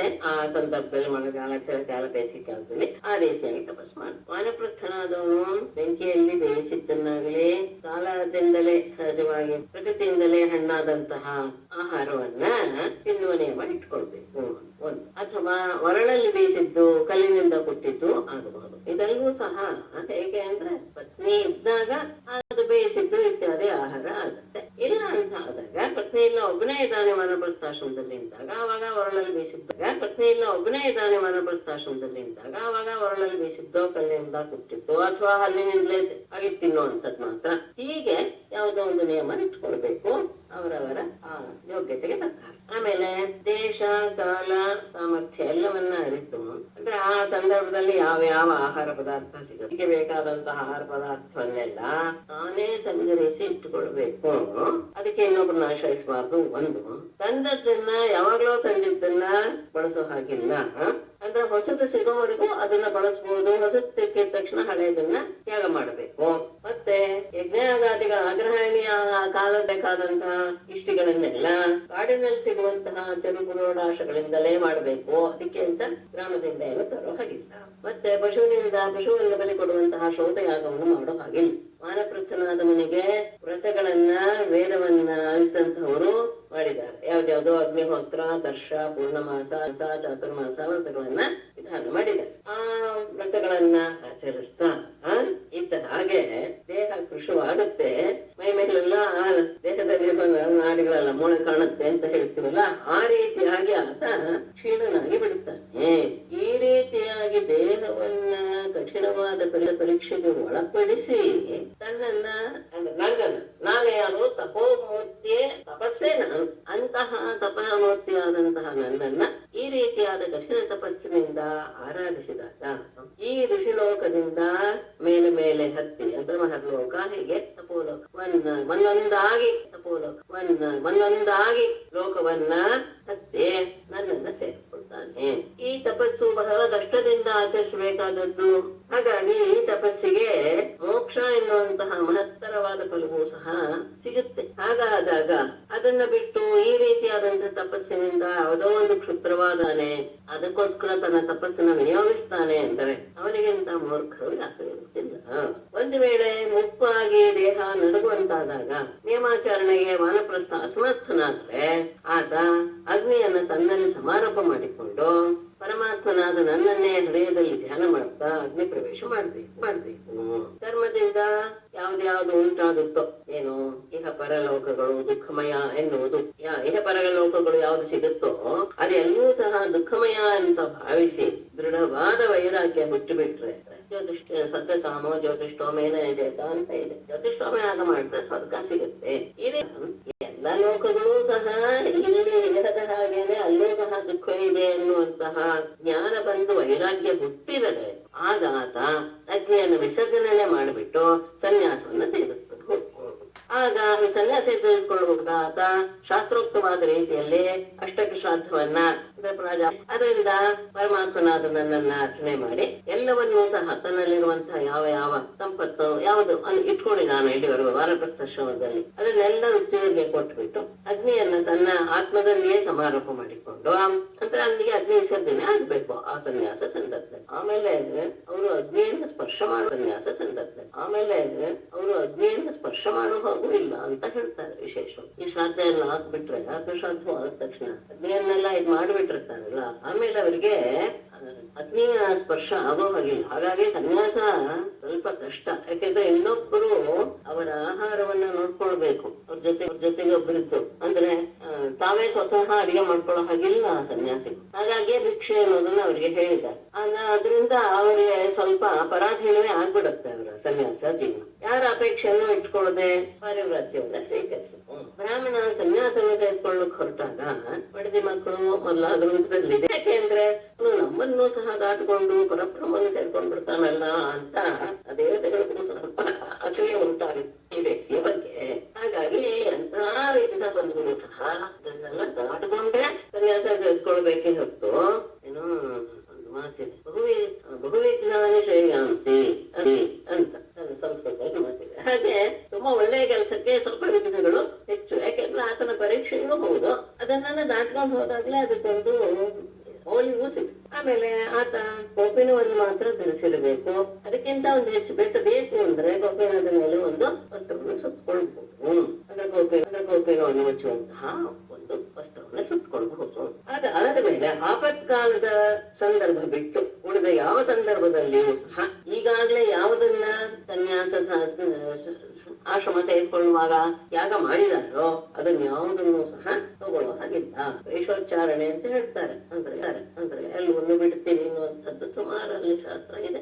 ಬಿಟ್ಟಿದ್ದೇವೆ ಅಂತ ಹೇಳಿ ಪ್ರತಿಯೊಂದನ್ನು ಸಹ ತ್ಯಾಗ ಮಾಡ್ಬೇಕು. ಹಾಗಾಗಿ ಆಪತ್ಕಾಲದಲ್ಲಿ ಏನು ಮಾಡಕ್ಕಾಗಲ್ಲ. ಆದ್ರೆ ಅದಿಲ್ಲ ಅಂದ್ರೆ ಯಾವ ತ್ಯಾಗ ಮಾಡಿದ ವಸ್ತುವನ್ನು ಮತ್ತೆ ತೆಗೆದುಕೊಳ್ಳಬಾರ್ದು. ಯಾವುದು ಬೇಕೇ ಬೇಕು. ಆ ಸನ್ಯಾಸಿಯ ಗುರ್ತಾಜ ದಂಡ ಕಮಂಡಲ ಭಿಕ್ಷಾ ಪಾತ್ರ ಇದಿಷ್ಟು ಇಟ್ಕೊಳ್ಬೇಕು. ಮತ್ತೆ ಪರಿವ್ರಾಜಕ ತನ್ನ ದೃಷ್ಟಿಯನ್ನ ಎಲ್ಲ ಕಡೆಗೂ ಅಂದ್ರೆ ಪವಿತ್ರವಾದ ದೃಷ್ಟಿಯನ್ನ ಎಲ್ಲ ಕಡೆಗೂ ಹರಿಸಿ ಹೆಜ್ಜೆ ಇಡುವಾಗ ಗಮನಿಸ್ತಾ ಹೋಗ್ಬೇಕು. ಯಾವುದು ಸಹ ಪ್ರಾಣಿ ಯಾವುದು ಸಣ್ಣ ಹುಳ ಆಗಲಿ ಯಾವುದಾಗ್ಲಿ ತನ್ನ ಕಾಲಿಗೆ ಸಿಕ್ಕಿ ಹಾಕಿಕೊಂಡು ಅವನು ಹಿಂಸೆ ಪಡಬಾರ್ದು ಎನ್ನುವ ಭಾವದಿಂದ ಅಂತ. ಹಾಗೇನೆ ಅಂದ್ರೆ ಮನಸ್ಸಿನಲ್ಲಿ ಆ ಭಾವ ಇದೆ ಅಂದ್ರೆ ಸಹಜವಾಗಿ ದೃಷ್ಟಿಯೂ ಸಹ ಅಂತಹ ಪ್ರಾಣಿಗಳ ಮೇಲೆ ಬಿಟ್ಟು ಬಿಡುತ್ತೆ ತಕ್ಷಣ ಕಾಲಿಗೆ ಸಿಗುವಂತಹ ಸಂದರ್ಭದಲ್ಲಿ. ಆಗ ಅದನ್ನ ನಾವು ದಾಟ್ಕೊಂಡು ಹೋಗಬಹುದು. ಇದೆಲ್ಲ ಮನಸ್ಸಿಗೆ ಸಂಬಂಧಪಟ್ಟಂತೆ. ಅಂದ್ರೆ ಆ ಸಂದರ್ಭದಲ್ಲಿ ಸಹಜವಾಗಿ ಆ ರೀತಿಯಾದಂತಹ ದೃಶ್ಯ ಕಣ್ಣು ಮುಂದೆ ಬಂದು ಅದನ್ನ ಮೀರಿ ಹಾಗೇನೆ ನೀರು ಸಹ ಬಟ್ಟೆಯಿಂದ ಶೋಷಿಸಿದ ನೀರನ್ನೇ ಕುಡಿಬೇಕು. ಬಾಯಕ್ಕೆ ಆಗ್ತಾ ಇದೆ ಅಂದಾಗೆಲ್ಲ ಕುಡಿತಾ ಇರೋದಲ್ಲ. ಎಲ್ಲದಕ್ಕೂ ಒಂದು ನಿಯಮ ಇಟ್ಕೊಳ್ಬೇಕು.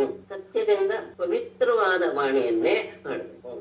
ಪೂತ ಶಬ್ದವನ್ನ ಎಲ್ಲ ಕಡೆ ಹಾಕಿದ್ದಾರೆ. ಹಾಗೇನೆ ಮನಸ್ಸಿನಿಂದ ಪವಿತ್ರವಾದ ಅಂದ್ರೇನು ವಿಚಾರ ಮಾಡಿ ಶುದ್ಧವಾದ ಕಾರ್ಯವನ್ನೇ ಆಚರಿಸಬೇಕು.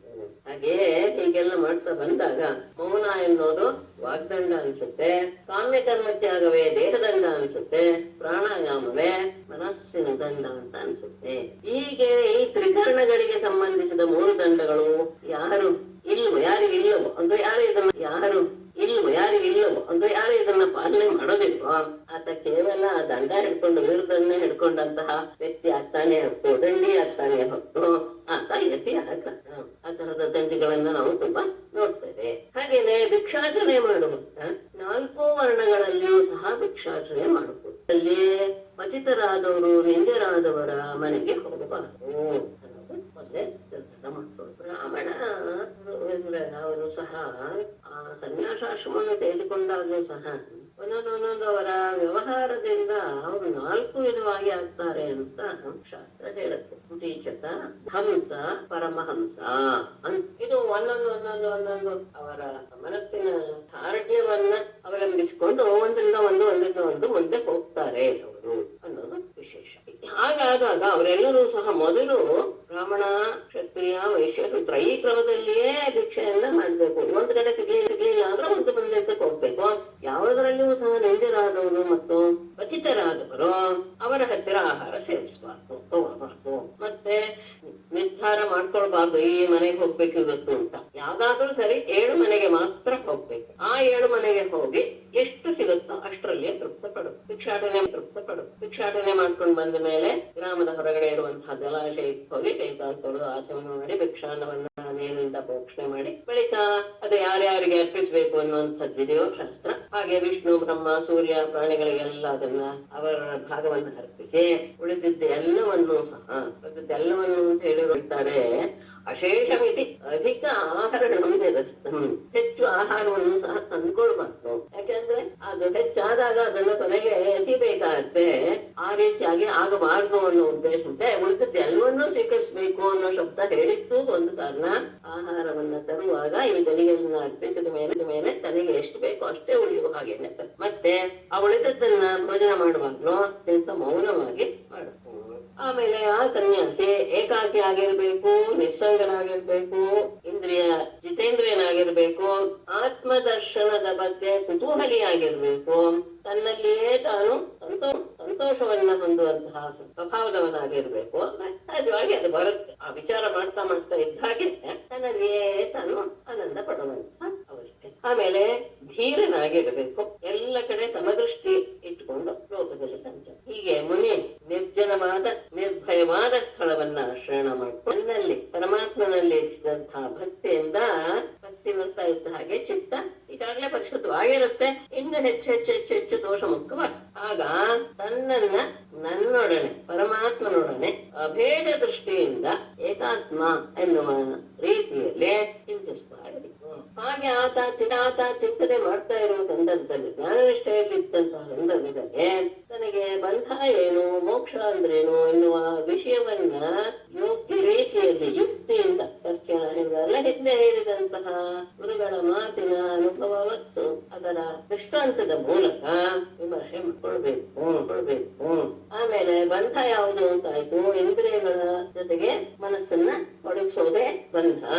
ಆ ಇಂದ್ರಿಯವನ್ನು ಸಂಯಮ ಮಾಡುವುದೇ ಮೋಕ್ಷ ಎನ್ನುವಂತಹ ಜ್ಞಾನವನ್ನ ಪಡ್ಕೊಂಡು ಪಂಚೇಂದ್ರಿಯಗಳು ಮತ್ತು ಮನಸ್ಸು ಎನ್ನುವ ಷಡ್ವರ್ಗವನ್ನ ಹಿಡಿದು ನಿಲ್ಲಿಸಿ ಪರಮಾತ್ಮನಲ್ಲಿಯೇ ತನ್ನ ವಿಚಾರವನ್ನ ಭಾವವನ್ನ ನೆಲೆಗೊಳಿಸಬೇಕು. ಕ್ಷುದ್ರ ಕಾಮನೆಗಳನ್ನ ಬಯಸದೆ ಮುನಿ ವಿರಕ್ತನಾಗಿ ಆತ್ಮಚಿಂತನೆಯಲ್ಲಿಯೇ ಆತ ತೊಡಗಿದಾಗ ಮಹತ್ತರವಾದ ಆನಂದವನ್ನು ಅವನು ಬೆಳಿತಾನೆ. ಅಂತಹ ಆನಂದವನ್ನ ಅನುಭವಿಸ್ತಾ ಅವನು ಎಲ್ಲ ಕಡೆ ಸಂಚಾರ ಮಾಡಬೇಕು, ಒಂದೇ ಕಡೆ ಇರಬಾರ್ದು ಅನ್ನೋದು ಸನ್ಯಾಸಿ.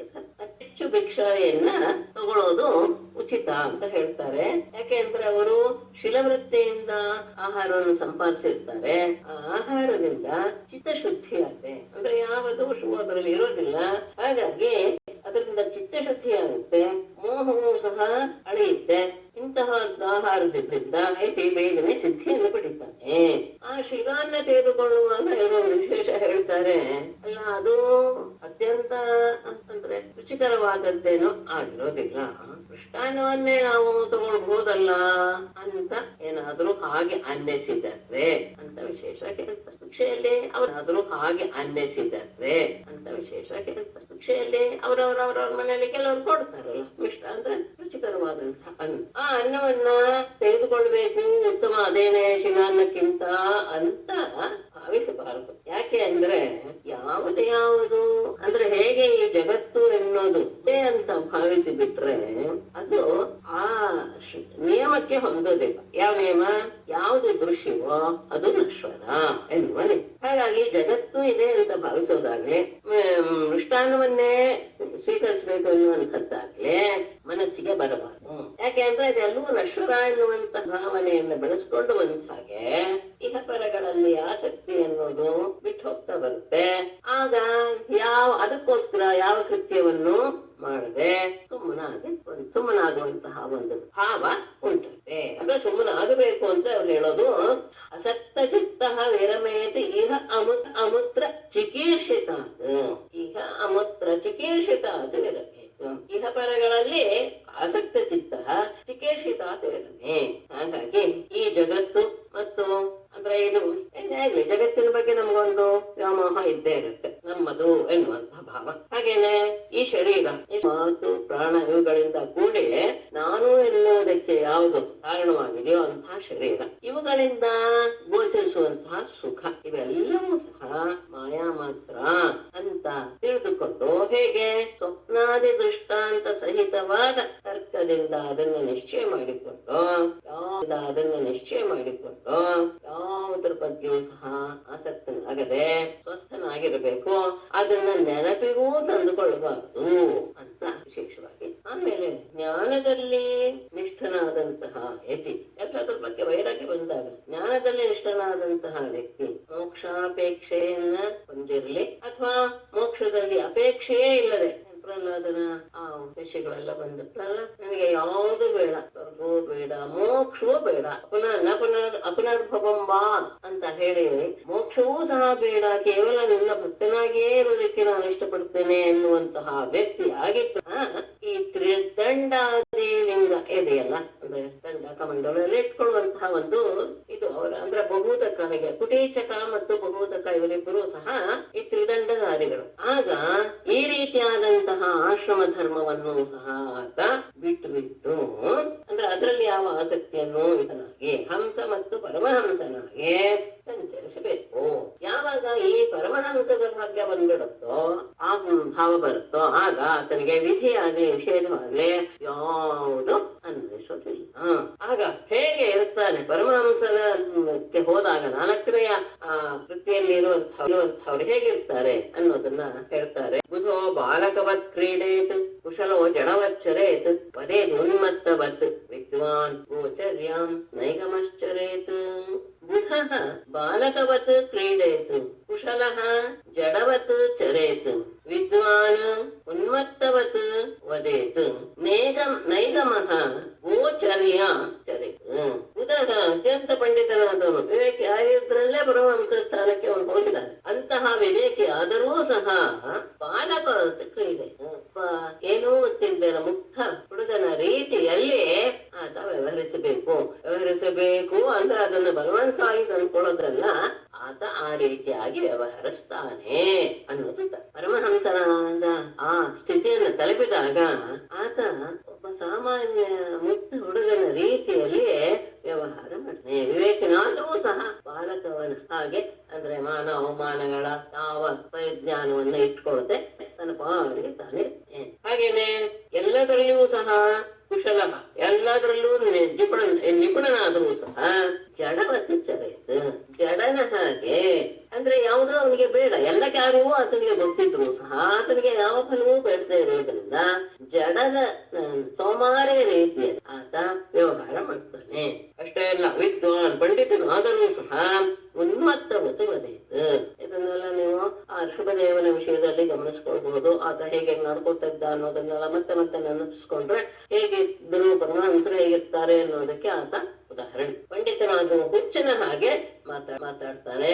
ವೇದಾರ್ಥವನ್ನ ನೈಗಮ, ವೇದಾರ್ಥವನ್ನ ಚೆನ್ನಾಗಿ ಬಲ್ಲವನಾದರೂ ಸಹ ಗೋಚರ್ಯಾಂತರೆ, ಎತ್ತಿನ ಹಾಗೆ ತನ್ನ ವ್ಯವಹಾರವನ್ನ ಮಾಡ್ತಾ ಇರಬೇಕು. ಅಲ್ಲೋದು ಬಂತು, ಎತ್ತಿನ ಹಾಗೆ 4 ಕಾಲುಗಳಿಂದ ನಡೀತಾ ಇದ್ದ ಶುಭದೇವ ಇತ್ಯಾದಿ ಬಂದಿತ್ತು. ಎಲ್ಲ ಪರಮಹಂಸರು ನಡೆದುಕೊಂಡಿದ್ದೇನೆ. ಹಾಗೆ ಅವ್ರು ಹೇಗಿರ್ತಾರೆ ನೋಡುವವರಿಗೆ ಅಂದ್ರೆ ವೇದವಾದರತೋ ನ ಸ್ಯಾತ್ ನಪಾಖಂಡಿ ನಹ ಇದುಕಃ ಶುಷ್ಕವಾದ ವಿವಾದೇನ ಕಂಚಿತ್ ಪಕ್ಷಂ ಸಮಾಶ್ರಯೇತ್.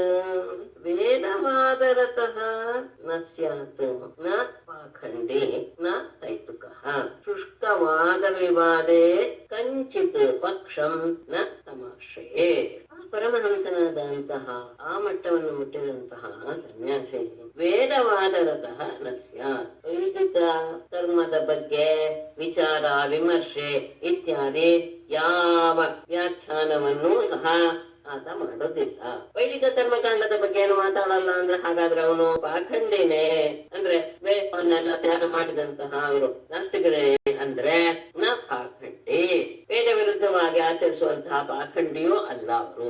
ಅಷ್ಟೇ ಅಲ್ಲ ನ ಹೈತುಕಃ, ತರ್ಕದ ಬಲದಿಂದ ವಾದ ಮಾಡಿ ಗೆಲ್ಲುವುದು ಅಂತಿದೆಯಲ್ಲ, ಹಾಗೆ ತರ್ಕವನ್ನು ಸಹ ಆಶ್ರಯಿಸುವುದು ಇಲ್ಲ.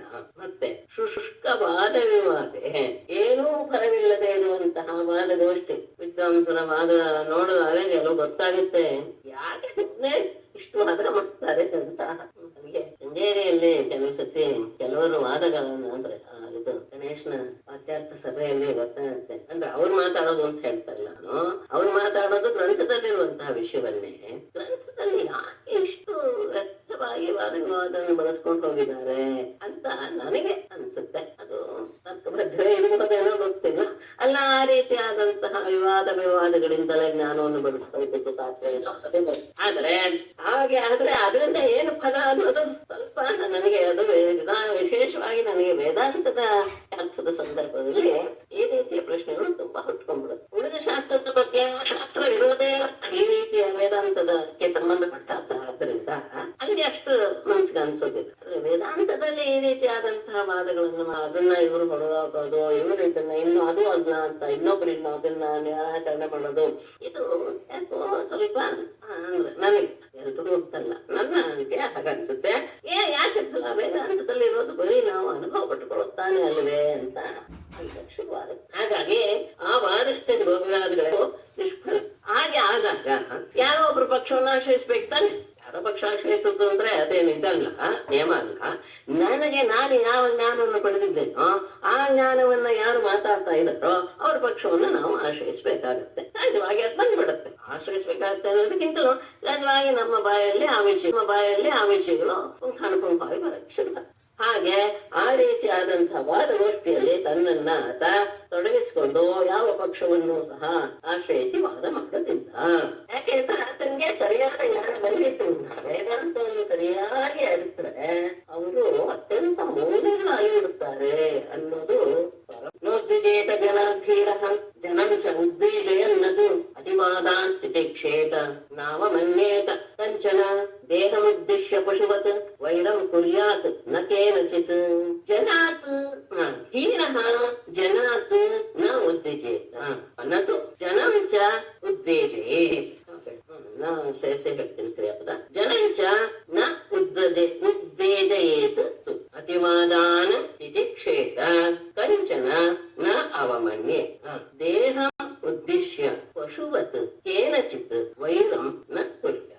ತುಂಬಾ ಅದ್ಭುತವಾದ ವಿಷಯ. ಹೀರನಾದನು ಎನ್ನುವ ಶಬ್ದ ಅದು ಎಲ್ಲ ರೀತಿಯ ಅರ್ಥವನ್ನು ಇಲ್ಲಿ ಕೊಡುತ್ತೆ. ಅಂದ್ರೆ ಎಲ್ಲವನ್ನೂ ತಿಳಿದಂತಹ ವ್ಯಕ್ತಿ ಪಂಡಿತ ಅಂತ ಅರ್ಥ. ಹಾಗೇನೆ ಇಂತಹ ಸನ್ಯಾಸವನ್ನ ತೆಗೆದುಕೊಂಡು ಅದರ ಆಶ್ರಮವನ್ನ ನಡೆಸುವಂತಹ ವ್ಯಕ್ತಿಗಳು ಎಲ್ಲ ರೀತಿಯಲ್ಲೂ ಧೈರ್ಯವನ್ನು ಹೊಂದಿರ್ಬೇಕು. ಏನು ಶಬ್ದ ಇದೆ, ಬಲಹೀನನಿಗೆ ವೇದಾಂತ ಅಂತ ಹೇಳಿಸಿದ್ದಲ್ಲ ಅಂತ ಒಳ್ಳೆ ಮಾತಿದೆ ಸಂಸ್ಕೃತದಲ್ಲಿ ಇದೆ. ಹಾಗಾಗಿ ಅರ್ಥ ಎಲ್ಲದರಲ್ಲೂ ಧೈರ್ಯನಾಗೇ ಇರ್ಬೇಕು. ಅಂತಹ ಆ ದೇವನಿಗೆ ಜನ ಆತನ ಉದ್ವೇಗ, ಯಾರಿಂದಲೂ ಆತನಿಗೆ ಉದ್ವೇಗ ಎನ್ನುವುದು ಆಗೋದೇ ಇಲ್ಲ. ಯಾಕೆಂದ್ರೆ ವಿಷಯಗಳ ಸಮರ್ಪಕವಾದಂತಹ ಅರಿವಿರುವುದರಿಂದ ಉದ್ವೇಗಗೊಳ್ಳೋ ಯಾವ ವ್ಯಕ್ತಿಯಿಂದಲೂ ಆತ ಉದ್ವೇಗಗೊಳ್ಳೋದಿಲ್ಲ. ಒಂದು ಅಷ್ಟೇ ಅಲ್ಲ, ಜನಂಚ ಯಾವ ವ್ಯಕ್ತಿಯನ್ನೂ ಸಹ ನ ಉದ್ವೇಗವಿತ್ತು, ಉದ್ವೇಗಗೊಳಿಸುವಂತಹ ವ್ಯವಹಾರವನ್ನು ಅಥವಾ ಮಾತನ್ನು ಸಹ ಆತ ಆಗಲ್ಲ. ತಾನು ಯಾರಿಂದೂ ಉದ್ವೇಗಗೊಳ್ಳೋದಿಲ್ಲ, ಇನ್ನೊಬ್ಬರಿಗೂ ಸಹ ಉದ್ವೇಗಗೊಳ್ಳುವ ಹಾಗೆ ಈತನ ವ್ಯವಹಾರ ಇರುತ್ತೆ. ಮತ್ತೆ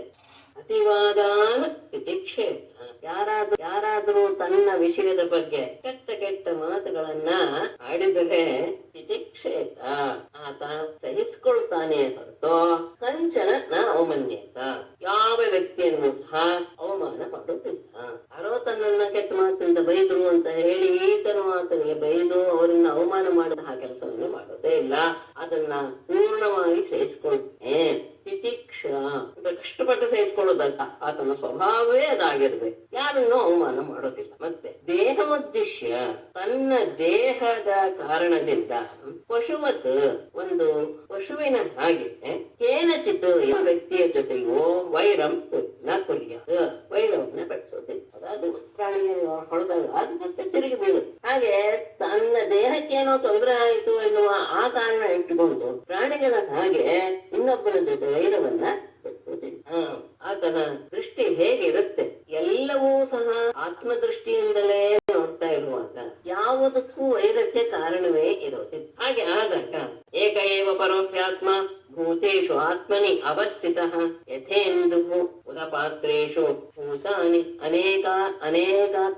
ಭೂತಾನಿ ಏಕಾತ್ಮಕಾನಿ ಚ ಪರಃ ಆತ್ಮ ಏಕ ಏವ ಹಿ ಆತ್ಮನಿ ಭೂತೇಷು ಅವಸ್ಥಿತಃ ಯಥಾ ಉದಪಾತ್ರೇಷು ಇಂದುಃ ಭೂತಾನಿ ಏಕಾತ್ಮಕಾನಿ ಚ ಪರಃ ಆತ್ಮ ಏಕ ಏವ ಹಿ, ಪರಮಾತ್ಮ ಒಬ್ಬನೇ ಅನ್ನೋದು ನಿರ್ಣಯ ಆಗಿದೆ. ಈಗ ಆತನೇ ಆತ್ಮನಿ ಭೂತೇಷು ಅವಸ್ಥಿತಃ, ಆತನೇ ತನ್ನಲ್ಲಿಯೂ ಇದ್ದಾನೆ. ಅಂದ್ರೆ ತನ್ನ ದೇಹದಲ್ಲಿ ಇರುವಂತಹ ವ್ಯಕ್ತಿಯು ಇರುವಂತಹ ಶಕ್ತಿಯು ಪರಮಾತ್ಮನೇ, ಎಲ್ಲ ಪ್ರಾಣಿಗಳಲ್ಲಿ ಇರುವಂತಹವನು ಸಹ ಅವನೇ. ಹೇಗೆ? ಯಥಾ, ಹೇಗೆ ಉದಪಾತ್ರೇಷು ಅನೇಕ ನೀರಿರುವಂತಹ ಪಾತ್ರೆಗಳಲ್ಲಿ ಇಂದು ಚಂದ್ರ ಅನೇಕ ಚಂದ್ರನ ಹಾಗೆ ಕಾಣಿಸ್ತಾನೆ, ಆದ್ರೆ ಇರೋದು ಹೇಗೆ? ಚಂದ್ರ ಒಬ್ಬನೇ. ಹಾಗೆ ಒಬ್ಬನೇ ಆತ್ಮ ಪರಮಾತ್ಮ ಇದ್ದಾನೆ ಅಂದ್ಮೇಲೆ ತನ್ನಲ್ಲಿರುವಂತಹ ಆತ್ಮನೂ ಅವನೇ, ಉಳಿದ ಜೀವಿಗಳಲ್ಲಿರುವಂತಹ ಆತ್ಮನೂ ಅವನೇ. ಹಾಗಾಗಿ ಭೂತಾನಿ ಏಕಾತ್ಮಕಾನಿ ಚ, ಎಲ್ಲ ವಸ್ತುಗಳಲ್ಲಿಯೂ ಸಹ ಒಂದೇ ಆತ್ಮ ಎನ್ನುವುದು ಇದೆ.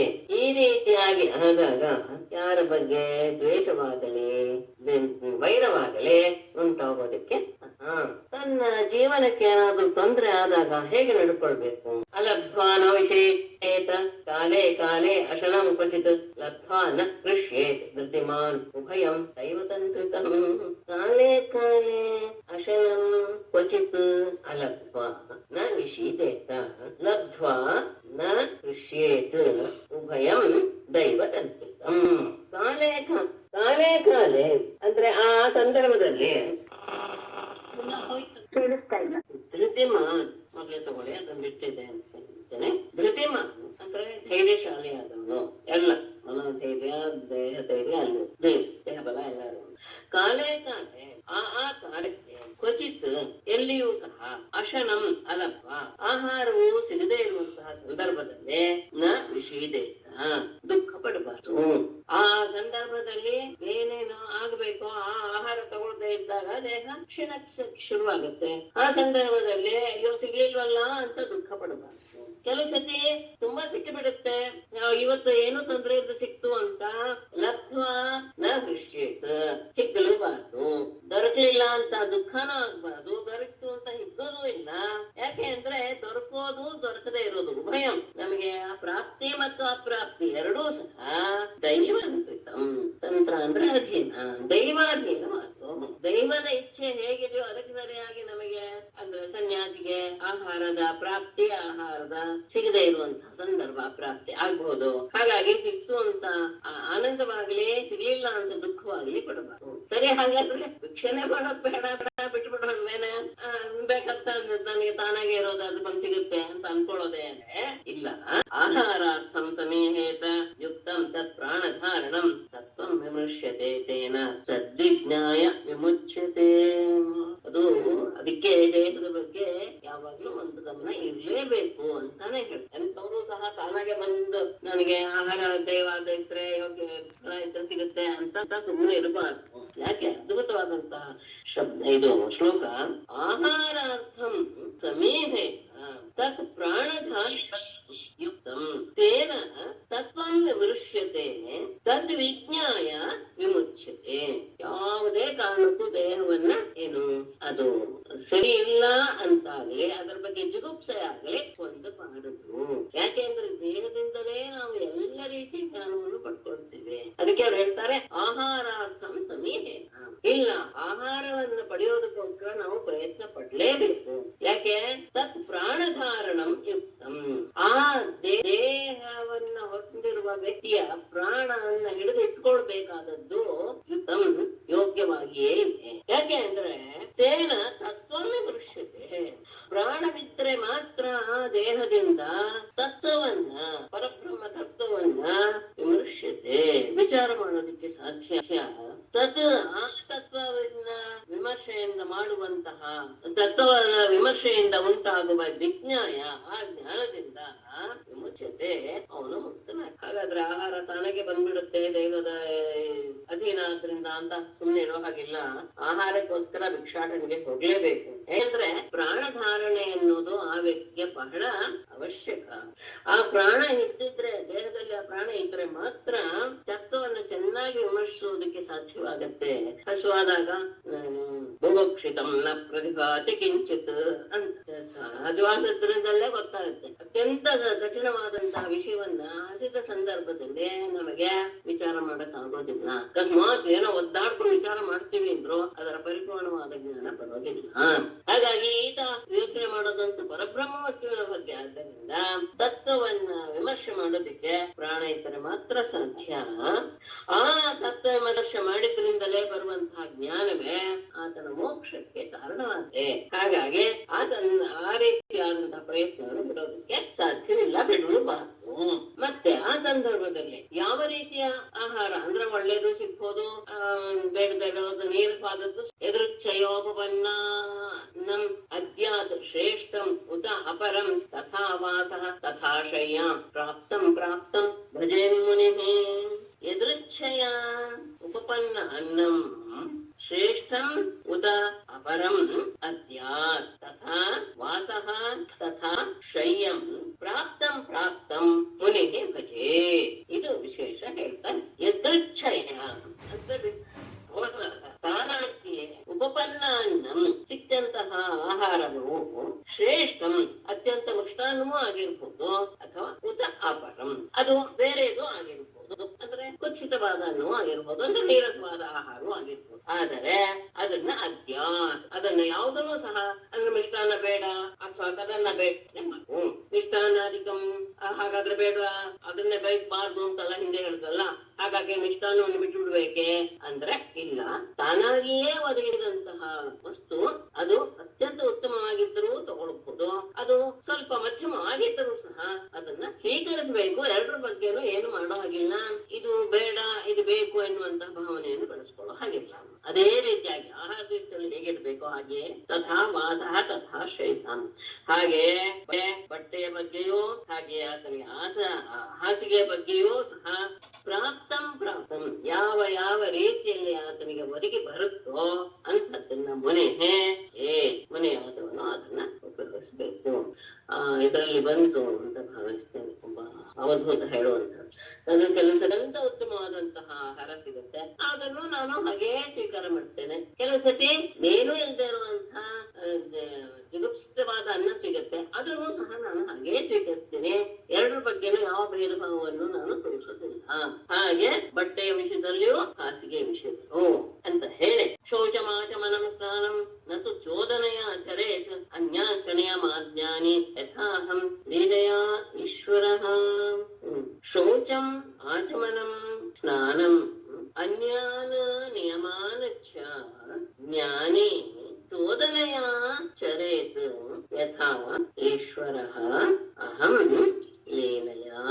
ಶೌಚಂ ಜ್ಞಾನಿ ಮೊದಲು ತಗೊಳ್ಳೋದು ಬೇಡ, ಆಮೇಲೆ ತಗೊಳ್ಳೋಣ. ಶೌಚಂ ಅತ್ಯಂತ ಶುಚಿತ್ವ, ಮತ್ತೆ ಆಚಮನ ಸ್ನಾನ ಇವುಗಳೆಲ್ಲ ನಿಯಮ ಇದೆಯಲ್ಲ, ಇಷ್ಟಿತ್ತು ಹೀಗಿರ್ಬೇಕು, ಸ್ನಾನ ಮಾಡ್ಬೇಕು, ಇಷ್ಟ ಇಲ್ಲ, ಈ ನಿಯಮಗಳೆಲ್ಲ ಅಷ್ಟೇ ಅಲ್ಲ ಅನ್ಯಾನ ನಿಯಮ. ಏನೇನು ನಿಯಮಗಳನ್ನ ಹೇಳಿದಾರ ಸನ್ಯಾಸ ಧರ್ಮಕ್ಕೆ ಅದೆಲ್ಲವನ್ನು ಅಜ್ಞಾನಿ ಜ್ಞಾನನಿಷ್ಠನಾದಂತ ವ್ಯಕ್ತಿ ಚೋದನೆಯ ಚರೆ ಅಂದ್ರೆ ಲೀಲೆಯಿಂದ ಯಾವುದರಲ್ಲಿಯೂ ಆಸಕ್ತನಾಗಿ ಇದು ಶುದ್ಧವಾಗಿರ್ಬೇಕು, ಇದು ಅತ್ಯಂತ ಪರಿಪೂರ್ಣವಾಗಿರ್ಬೇಕು, ಈ ರೀತಿ ಯಾವುದೂ ಅಲ್ಲ. ಲೀಲೆಯ ರೀತಿಯಲ್ಲಿ ಆಟವಾಡುವ ರೀತಿಯಲ್ಲಿ ಈ ಎಲ್ಲ ನಿಯಮಗಳನ್ನು ಆತ ಪಾಲಿಸಬೇಕು.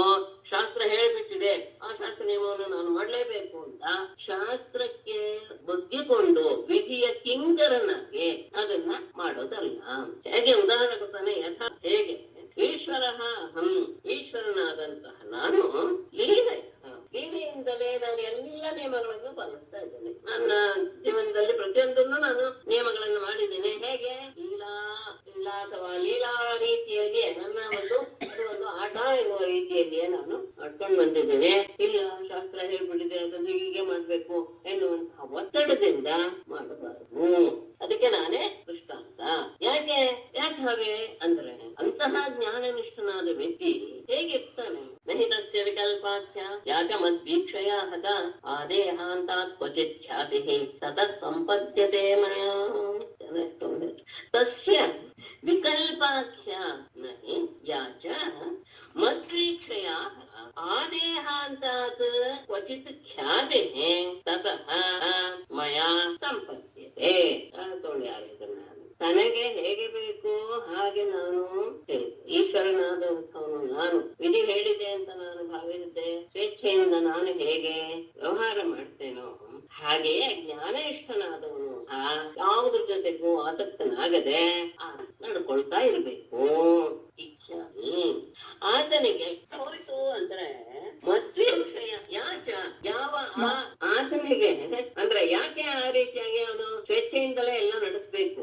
ಯಾಕೆ ನಡೆಸ್ತಾನೆ? ಮತ್ತೆ ಯಾಕೆ ಅಂದ್ರೆ ಆತನಿಗೆ ಭೇದ ಪ್ರತೀತಿ ಅನ್ನೋದೇ ಇರಲ್ಲ. ವಿಕಲ್ಪಾಖ್ಯ ನಹಿ, ಭೇದ ಪ್ರತೀತಿ ಅನ್ನೋದು ಹೇಗೆ ಹೋಯ್ತು ಅಂದ್ರೆ ಯಾಚ ಯಾವ ಆ ಭೇದ ಪ್ರತೀತಿ ಅನ್ನೋದು ಮದ್ವೀಕ್ಷಯ ಅದನಿಗೆ ಹಿಂದೆ ಇತ್ತು. ಇದು ಬೇರೆ ಇದು ಬೇರೆ, ಇದನ್ನ ಹೀಗೆ ಮಾಡ್ಬೇಕು, ಇದನ್ನ ಈ ರೀತಿ ಮಾಡಬಾರ್ದು, ಇದು ವಿಧಿ ನಿಷೇಧ ಎಲ್ಲವನ್ನೂ ಸಹ ಅನುಸರಿಸ್ತಾ ಇತ್ತು. ಅದು ಆ ಭೇದ ಪ್ರತೀತಿ ನನ್ನ ದರ್ಶನದಿಂದ ಆತನಿಗೆ ಅದು ನಾಶವಾಗಿ ಬಿಟ್ಟಿರುತ್ತೆ. ಆದರೆ ಆ ದೇಹ ಅಂತ ಈ ದೇಹ ಇರುವವರೆಗೂ ಸಹ ಅದು ಕ್ವಚಿತ್ಯಾತಿ ಸ್ವಲ್ಪ ಸ್ವಲ್ಪ ಭಾವನೆಯನ್ನು ಉಂಟು ಮಾಡಬಹುದು. ಯಾಕೆಂದ್ರೆ ದೇಹದ ಆ ಪಂಚಭೂತಗಳ ಸ್ವರೂಪವಾದಂತಹ ದೇಹದ ಅಸ್ತಿತ್ವ ಇರುವವರೆಗೂ ಸಹ ಅದು ಆಗಾಗ ಅದರ ಮನಸ್ಸಿನಲ್ಲಿ ಭೇದದ ಪ್ರತೀತಿ ಉಂಟಾಗಿದೆಯೋ ಎನ್ನುವ ಭಾವವನ್ನು ಉಂಟು ಮಾಡಬಹುದು. ಆದರೆ ತತಃ ಮಯ ಸಂಪತ್ತೆ ಅದೇ ಕ್ರಮದಲ್ಲಿ ಮುಂದುವರಿತಾ ಇದ್ರೆ ಅಂದ್ರೆ ಎಲ್ಲವನ್ನೂ ಸಹ ಬಿಡ್ತಾ ಬಂದ್ರೆ ಆತ ನನ್ನ ಜೊತೆಗೆ ಸೇರಿಕೊಂಡೆ. ಮೊದಲು ಇತ್ತು ಭೇದ ಪ್ರತೀತಿ, ಈಗ ಆತನಿಗೆ ಭೇದ ಪ್ರತೀತಿ ಇಲ್ಲ ಅಂತ ಆದಾಗ ಶಾಸ್ತ್ರ ಹೇಳಿದ ರೀತಿಯಲ್ಲಿ ಮಾಡ್ಬೇಕು ಎನ್ನುವಂತಹ ನಿಯಮ ಇರುತ್ತೆ. ಮೊದಲು ಇದ್ದಿದ್ದೇನಾಯ್ತು? ನನ್ನ ಜ್ಞಾನವನ್ನು ಪಡೆದುಕೊಂಡಿದ್ದರಿಂದ ನನ್ನ ದರ್ಶನದಿಂದ ಅದು ಸಹ ನಾಶವಾಗಿ ಹೋಗಿಬಿಟ್ಟಿದೆ. ಆದ್ರೆ ಆಗಾಗ ಕಾಣುತ್ತಲ್ಲ ಅಂದ್ರೆ ಹೌದು, ದೇಹ ಬೇಡುವವರೆಗೂ ಸಹ ಆಗಾಗ ಒಮ್ಮೊಮ್ಮೆ ಆ ರೀತಿಯಾಗಿ ಬಾಧೆ ಬರುತ್ತೆ. ಆದರೆ ಅದು ಕ್ರಮವಾಗಿ ಕಡಿಮೆಯಾಗಿ ಪರಮಹಂಸನಾದಂತಹ ವ್ಯಕ್ತಿ ನನ್ನ ಜೊತೆಗೆ ಸೇರಿಕೊಳ್ತಾನೆ. ದುಃಖೋರ್ಗೇಶು ಕಾಮೇಶು ಜಾತ ನಿರ್ವೇದಾತ್ಮವಾನ್ ಅಜಿಜ್ಞಾಸಿತಮಧರ್ಮಃ ಗುರುಂ ಮುನಿಂ ಉಪಾವ್ರಜೇತ್. ದುಃಖೋದರ್ಕೇಶು ಕಾಮೇಶು ಜಾತ ನಿರ್ವೇದಃ ಅಜಿಜ್ಞಾಸಿತಮಧರ್ಮಃ ಆತ್ಮವಾನ್ ಗುರುಂ ನಿಂ ಉಪಾವ್ರಜೇತ್. ಇಲ್ಲಿ ಸನ್ಯಾಸದ ಬಗ್ಗೆ ವಿಶೇಷವಾಗಿ ಹೇಳ್ತಾರೆ. ಕೆಲವರಿಗೆ ವೈರಾಗ್ಯ ಬಂದ್ಬಿಟ್ಟಿದೆ. ದುಃಖೋದರ್ಕೇಶು ಕಾಮೇಶು, ದುಃಖವನ್ನೇ ಫಲವನ್ನಾಗಿ ಹೊಂದಿರುವಂತಹ ಕಾಮನೆಗಳಲ್ಲಿ ಅಂದ್ರೆ ಆಸೆಗಳಲ್ಲಿ ಜಾಗ ನಿರ್ವೇದ ವೈರಾಗ್ಯ ಹುಟ್ಟಿದಂತಹ ವ್ಯಕ್ತಿ. ಆದ್ರೆ ಅಜಿಜ್ಞಾಸಿತ ಮಧರ್ಮ ನನ್ನ ಪ್ರಾಪ್ತಿ ಮಾಡಿಕೊಳ್ಳೋದಕ್ಕೆ ಸಾಧನವಾದಂತಹ ಧರ್ಮವನ್ನ ಯಾರು ವಿಚಾರವೇ ಮಾಡಿಲ್ವೋ, ಅಜಿಜ್ಞಾಸಿತ ಮಧರ್ಮ ನನ್ನ ಪ್ರಾಪ್ತಿಗೆ ಸಾಧನವಾದಂತಹ ಧರ್ಮದ ಬಗ್ಗೆ ವಿಚಾರ ಮಾಡಿಲ್ವೋ ಅಂತಹ ಆತ್ಮವಾನ್ ಅಂದ್ರೆ ಧೀರನಾದ ಜಿಜ್ಞಾಸುವಾದ ವ್ಯಕ್ತಿಯೋ ಗುರುಂ ಮುನಿಂ ಉಪಾವ್ರಜೇತ್, ಜ್ಞಾನಿಯಾದಂತಹ ಗುರುವನ್ನ ಮುನಿಯನ್ನ ಅಂದ್ರೆ ಅಂತಹ ಗುರುವನ್ನು ಹುಡುಕಿಕೊಂಡು ಆತನನ್ನ ಆಶ್ರಯಿಸಬೇಕು. ಅಂದ್ರೆ ಲೌಕಿಕ ವಿಷಯಗಳನ್ನೆಲ್ಲ ಇದು ವಿದಿಶಾ ಸನ್ಯಾಸ ಅಂತ ಹೇಳ್ತಾರೆ. ಅಂದ್ರೆ ವೈರಾಗ್ಯ ಬಂದ್ಬಿಟ್ಟಿದೆ, ಆದರೆ ನನ್ನನ್ನ ಪಡೆದುಕೊಳ್ಳೋದಿಕ್ಕೆ ಮಾರ್ಗ ಯಾವುದು? ಆ ಧರ್ಮದ ವಿಚಾರ ಗೊತ್ತಿಲ್ಲದೆ ಇರುವಂತ ವ್ಯಕ್ತಿ ಅದನ್ನ ಕ್ರಮವಾಗಿ ತಿಳಿದುಕೊಳ್ಳೋದಕ್ಕೆ ಅತ್ಯಂತ ಉತ್ತಮನಾದಂತಹ ಜ್ಞಾನಿಯಾದಂತಹ ಗುರುವನ್ನ ಆತ ಆಶ್ರಯಿಸಬೇಕು. ಮತ್ತೆ ಅಲ್ಲಿ ಹೋಗಿ ಹೇಗಿರ್ಬೇಕು? ತಾವತ್ ಪರಿಚರೇ ಭಕ್ತಃ ಶ್ರದ್ಧಾವಾನ್ ಅನಸೂಯಕಃ ಯಾವತ್ ಬ್ರಹ್ಮ ವಿಜಾನೀಯಾತ್ ಮಾಮೇವ ಗುರುಂ ಆತೃತಃ. ಶ್ರದ್ಧಾವಾನ್ ಅನಸೂಯಕಃ ಭಕ್ತಃ ಗುರುಂ ಮಾಮೇವ ತಾವತ್ ಪರಿಚರೇತ್ ಆತೃತಃ ತಾವತ್ ಪರಿಚರೇತ್ ಯಾವತ್ ಬ್ರಹ್ಮ ವಿಜಾನೀಯಾತ್. ಅಂತಹ ಗುರು ಶ್ರದ್ಧಾವಾನ್ ಅತ್ಯಂತ ಶ್ರದ್ಧಾಳುವಾಗಿ ಅನಸೂಯಕಃ ಆ ಗುರುವಿನ ವಿಷಯದಲ್ಲಿ ಯಾವ ದೋಷವನ್ನು ಸಹ ಹುಡುಕದೆ ಇರುವ ಭಕ್ತನು ಗುರುಂ ಆ ಗುರುವನ್ನ ಮಾಮೇವ ಅಧ ನಾನೇ ಎನ್ನುವ ರೀತಿಯಲ್ಲಿ ಆತನನ್ನು ಪರಮಾತ್ಮನೇ ಗುರು ಎನ್ನುವ ರೀತಿಯಲ್ಲಿ ಆತನನ್ನ ಆಧಾರದಿಂದ ತಾವತ್ ಪರಿಸರೆ ಅಲ್ಲಿಯವರೆಗೂ ಸೇವಿಸಬೇಕು. ಯಾವತ್ ಬ್ರಹ್ಮ ವಿಚಾರ ಎಲ್ಲಿಯವರೆಗೆ ಬ್ರಹ್ಮಜ್ಞಾನ ಆಗೋದಿಲ್ವೋ ಅಥವಾ ಎಲ್ಲಿ ಯಾವಾಗ ಅವನು ಬ್ರಹ್ಮನನ್ನ ತಿಳಿದುಕೊಂಡು ಅಲ್ಲಿಯವರೆಗೂ ಸಹ ಆತ ಗುರುವನ್ನ ಪರಮಾತ್ಮನನ್ನೇ ನಾನು ಸೇವಿಸ್ತಾ ಇದ್ದೀನಿ ಎನ್ನುವಂತಹ ಭಾವನೆಯಿಂದ ಶ್ರದ್ಧಾವಂತನಾಗಿ ಗುರುವಿನಲ್ಲಿ ಯಾವ ದೋಷವನ್ನೂ ಎಣಿಸದೆ ಹೀಗೆ ಆದರ ಪೂರ್ವಕವಾಗಿ ಸೇವಿಸ್ತಾ ಇರಬೇಕು. ಈತ ವಿವಿಧಿಷಾ ಸನ್ಯಾಸವನ್ನು ಸ್ವೀಕರಿಸ್ತಾನೆ ಅಂತವನು. ವಿದ್ವತ್ ಸನ್ಯಾಸ ವಿವಿಧಿಷಾ ಸನ್ಯಾಸ ಅಂತ ಎರಡು. ಇಲ್ಲಿ ವಿವಿಧಿಷಾ ಸನ್ಯಾಸನ ಹೇಳಿದ್ರು ಅಂದ್ರೆ ಇದು ಗುರುವನ್ನ ಆಶ್ರಯಿಸಿಯೇ ಆತನಿಗೆ ಬರಬೇಕಾದಂತಹ ಜ್ಞಾನ ಆ ಮೂಲಕವೇ ಬರುವುದು. ಕೆಲವರಿಗೆ ಆರಂಭದಲ್ಲಿಯೇ ಆ ಜ್ಞಾನ ಇದ್ದು ಬಿಟ್ಟಿರುತ್ತೆ. ಎಷ್ಟು ಅಸಂಯತ ಷಡ್ವರ್ಗ ಪ್ರಚಂಡೇಂದ್ರಿಯ ಸಾರಥಿ ಜ್ಞಾನ ವೈರಾಗ್ಯರಹಿತ ದಂಡಂ ಉಪಜೀವತಿ.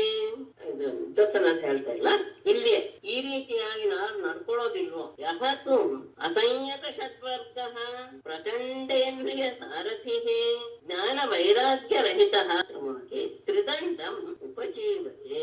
ಅಷ್ಟೇ ಅಲ್ಲ, ಮುಂದೆ ಹೇಳ್ಬಿಡ್ತೇನೆ. ಸುರಾನ್ ಆತ್ಮಾನಂ ಆತ್ಮಸ್ಥಂ ನಿನ್ನು ತೇಮಾಂಚ ಧರ್ಮ ಅವಿಪಕ್ವ ಕಷಾಯೋಸ್ಮಾತ್ ಅಮುಷ್ಮಾಚ್ಚ ವಿಹೀಯತೆ. ಧರ್ಮ ಸುರಾನ್ ಆತ್ಮಸ್ಥಂ ಬೇಡ, ಸುರಾನ್ ಆತ್ಮಾನಂ ಆತ್ಮಸ್ಥಂ ಮಾಂಚ ನಿನ್ನುತೆ ಅವಿಪಕ್ವ ಕಷಾಯ ಅಸ್ಮಾತ್ ಅಮುಷ್ಮಾತ್ ಚ ವಿಹೀಯತೆ. ಯಾವತ್ತು ಯಾವ ವ್ಯಕ್ತಿಗೆ ಅಸಂಯತ ಷಡ್ವರ್ಗ ಆತನಿಗೆ ಆ ಇಂದ್ರಿಯಗಳು ಆತನಿಗೆ ಅಧೀನವಾಗಿಲ್ಲ, ಮನಸ್ಸು ಅಧೀನವಾಗಿಲ್ಲ, ಅಂತಃಕರಣ ಹೊರಗಿನ ಇಂದ್ರಿಯಗಳು ಯಾವುದೂ ಸಹ ಆತಗೆ ಅಂದ್ರೆ ಜ್ಞಾನ ವೈರಾಗ್ಯ ಎರಡೂ ಬಂದಿಲ್ಲ. ಯಾಕೆ? ಅವನ ಷಡ್ವರ್ಗವನ್ನ ಅವನು ಜಯಿಸಿ ಪ್ರಚಂಡ ಇಂದ್ರಿಯ ಸಾರಥಿ ಅತ್ಯಂತ ಪ್ರಬಲವಾದದ್ದು ಇಂದ್ರಿಯಗಳ ಮುಂದೆ ಉಳಿದದ್ದೆಲ್ಲೂ ಸಹ ವ್ಯರ್ಥವೇ.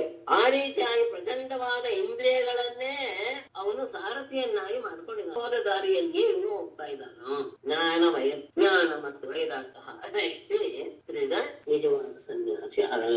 ಅಷ್ಟೇ ಆದ್ರೆ ಅವನ ಪುಣ್ಯ. ಅವನು ಇನ್ನೇನ ಧರ್ಮ ದ್ರೋಹಿಯಾಗಿ ಸುರಾನ್ ದೇವತೆಗಳನ್ನು ಆತ್ಮಾನಂ ತನ್ನನ್ನು ಅಷ್ಟೇ ಅಲ್ಲ ಆತ್ಮಸ್ಥಂ ಮಾಂಚ ಹೃದಯದಲ್ಲಿ ನೆಲೆಸಿರುವಂತಹ ನನಗೂ ಸಹ ನನ್ನನ್ನು ಕುರಿತು ನಿನ್ನೊತೆ ವಂಚನೆ ಮಾಡುತ್ತಾನೆ. ಅಷ್ಟೇ ವಂಚನೆ ಮಾಡುತ್ತಾನೆ. ಅದರ ಫಲವು ಅವನು ಅನುಭವಿಸ್ಬೇಕು. ಅಷ್ಟೇ ಅಲ್ಲ ಅವಿಪಕ್ವ ಕಷಾಯ ಯಾವ ರೀತಿಯ ವಾಸನೆಗಳು ಸಹ ಸಂಸ್ಕಾರ ರಹಿತನಾಗಿ ಯಾವ ರೀತಿಯ ವಾಸನೆಗಳಿಂದಲೂ ಸಹ ಮುಕ್ತನಾಗದೆ ಅದರಿಂದ ದೋಷವನ್ನ ಹೊಂದಿದಂತಹ ಅವನು ಅಸ್ಮಾತ್ ಇಹದಿಂದಲೂ ಅಮುಷ್ಮಾಚ ಪರದಿಂದಲೂ ಸಹ ಅಂದ್ರೆ ಇಹ ಪರ ಎರಡರಿಂದಲೂ ಸಹ ವಿಹೀಯತೆ ವಂಚನೆಗೆ ಒಳಗಾಗ್ತಾನೆ. ಅಂದ್ರೆ ಅವನಿಗೆ ಇಲ್ಲಿಯೂ ಸಹ ಸುಖವಿಲ್ಲ, ಆಮೇಲೂ ಸಹ ಸುಖವಿಲ್ಲ. ಹೀಗೆ ಆಗಿಬಿಡುತ್ತೆ. ಹಾಗಾಗಿ ಮೊದಲು ಷಡ್ವರ್ಗವನ್ನ ಜಯಿಸಬೇಕು.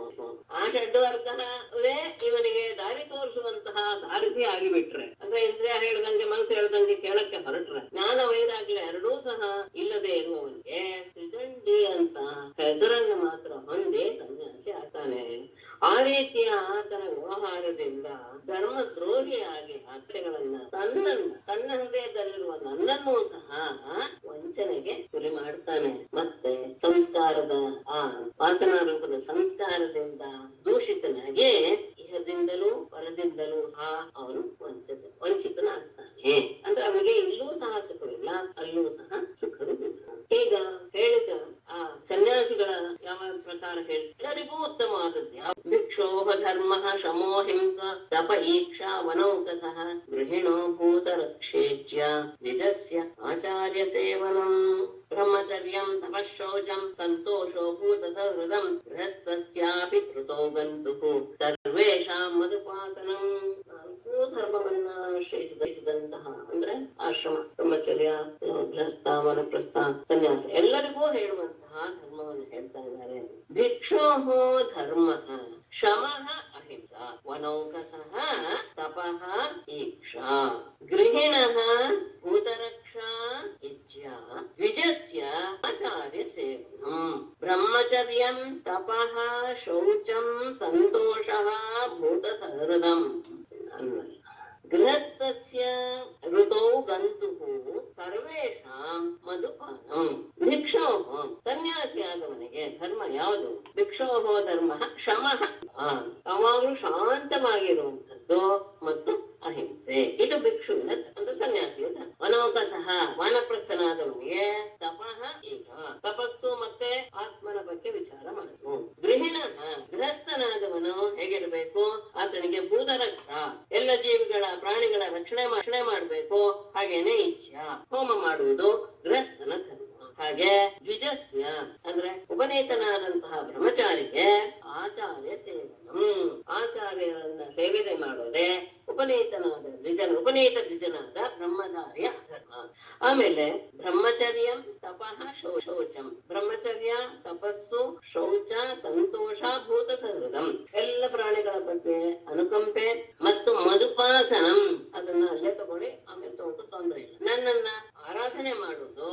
ಮಧ್ಯದಲ್ಲಿ ಗೃಹಸ್ಥನಿಗೆ ಋತೌ ಗಂತು ಅಂದ್ರೆ ಋತುಕಾಲದಲ್ಲಿ ಪತ್ನಿಯ ಜೊತೆಗೆ ಸೇರುವಿಕೆ ಎನ್ನುವುದು, ಅದನ್ನ ಗೃಹಸ್ಥನಿಗೆ ಹೇಳಿ ಉಳಿದ ಎಲ್ಲವೂ ಸಹ ಸರ್ವೇಷಾಂ ಎಲ್ಲರಿಗೂ ಸಹ ಮಧುಪಾನಂ ನನ್ನನ್ನ ಆರಾಧನೆ ಮಾಡೋದು ಎನ್ನುವುದಿದೆಯಲ್ಲ, ಅಂದ್ರೆ ಬ್ರಹ್ಮಚರ್ಯ ತಪಸ್ಸು ಶೌಚ ಸಂತೋಷ ಭೂತ ಅನುಕಂಪೆ ಮತ್ತು ಮಧುಪಾಸನಂ ಇದೆಯಲ್ಲ, ಅದು ಎಲ್ಲರೂ ಮಾಡಬೇಕಾದದ್ದು. ಗೃಹಸ್ಥನಿಗೆ ಪತ್ನಿಯ ಒಂದು ಸಂಪರ್ಕವೂ ಸಹ ಮಧ್ಯದಲ್ಲಿ ಉಂಟು ಅನ್ನೋದನ್ನ ಹೇಳಿ ಇದು ಎಲ್ಲರೂ ಮಾಡಬೇಕಾದಂತಹ ಧರ್ಮ. ಇತಿ ಮಾಂ ಯಸ್ ಸ್ವಧರ್ಮೇಣ ಭಜೆ ನಿತ್ಯಂ ಅನನ್ಯಭಾಗ್ ಸರ್ವಭೂತೇಷು ದೃಢಾಂ ಸ್ವಧರ್ಮೇಣ ನಿತ್ಯಂ ಅನನ್ಯಭಾಗ್ ಮಾಂ ಯಜೇತ್ ಮಾಂ ಭಜೇತ್ ಸರ್ವಭೂತೇಷು ಮದ್ಭಾವಃ ದೃಢಾಂ ಮದ್ಭಕ್ತಿಂ ವಿಂದತೆ.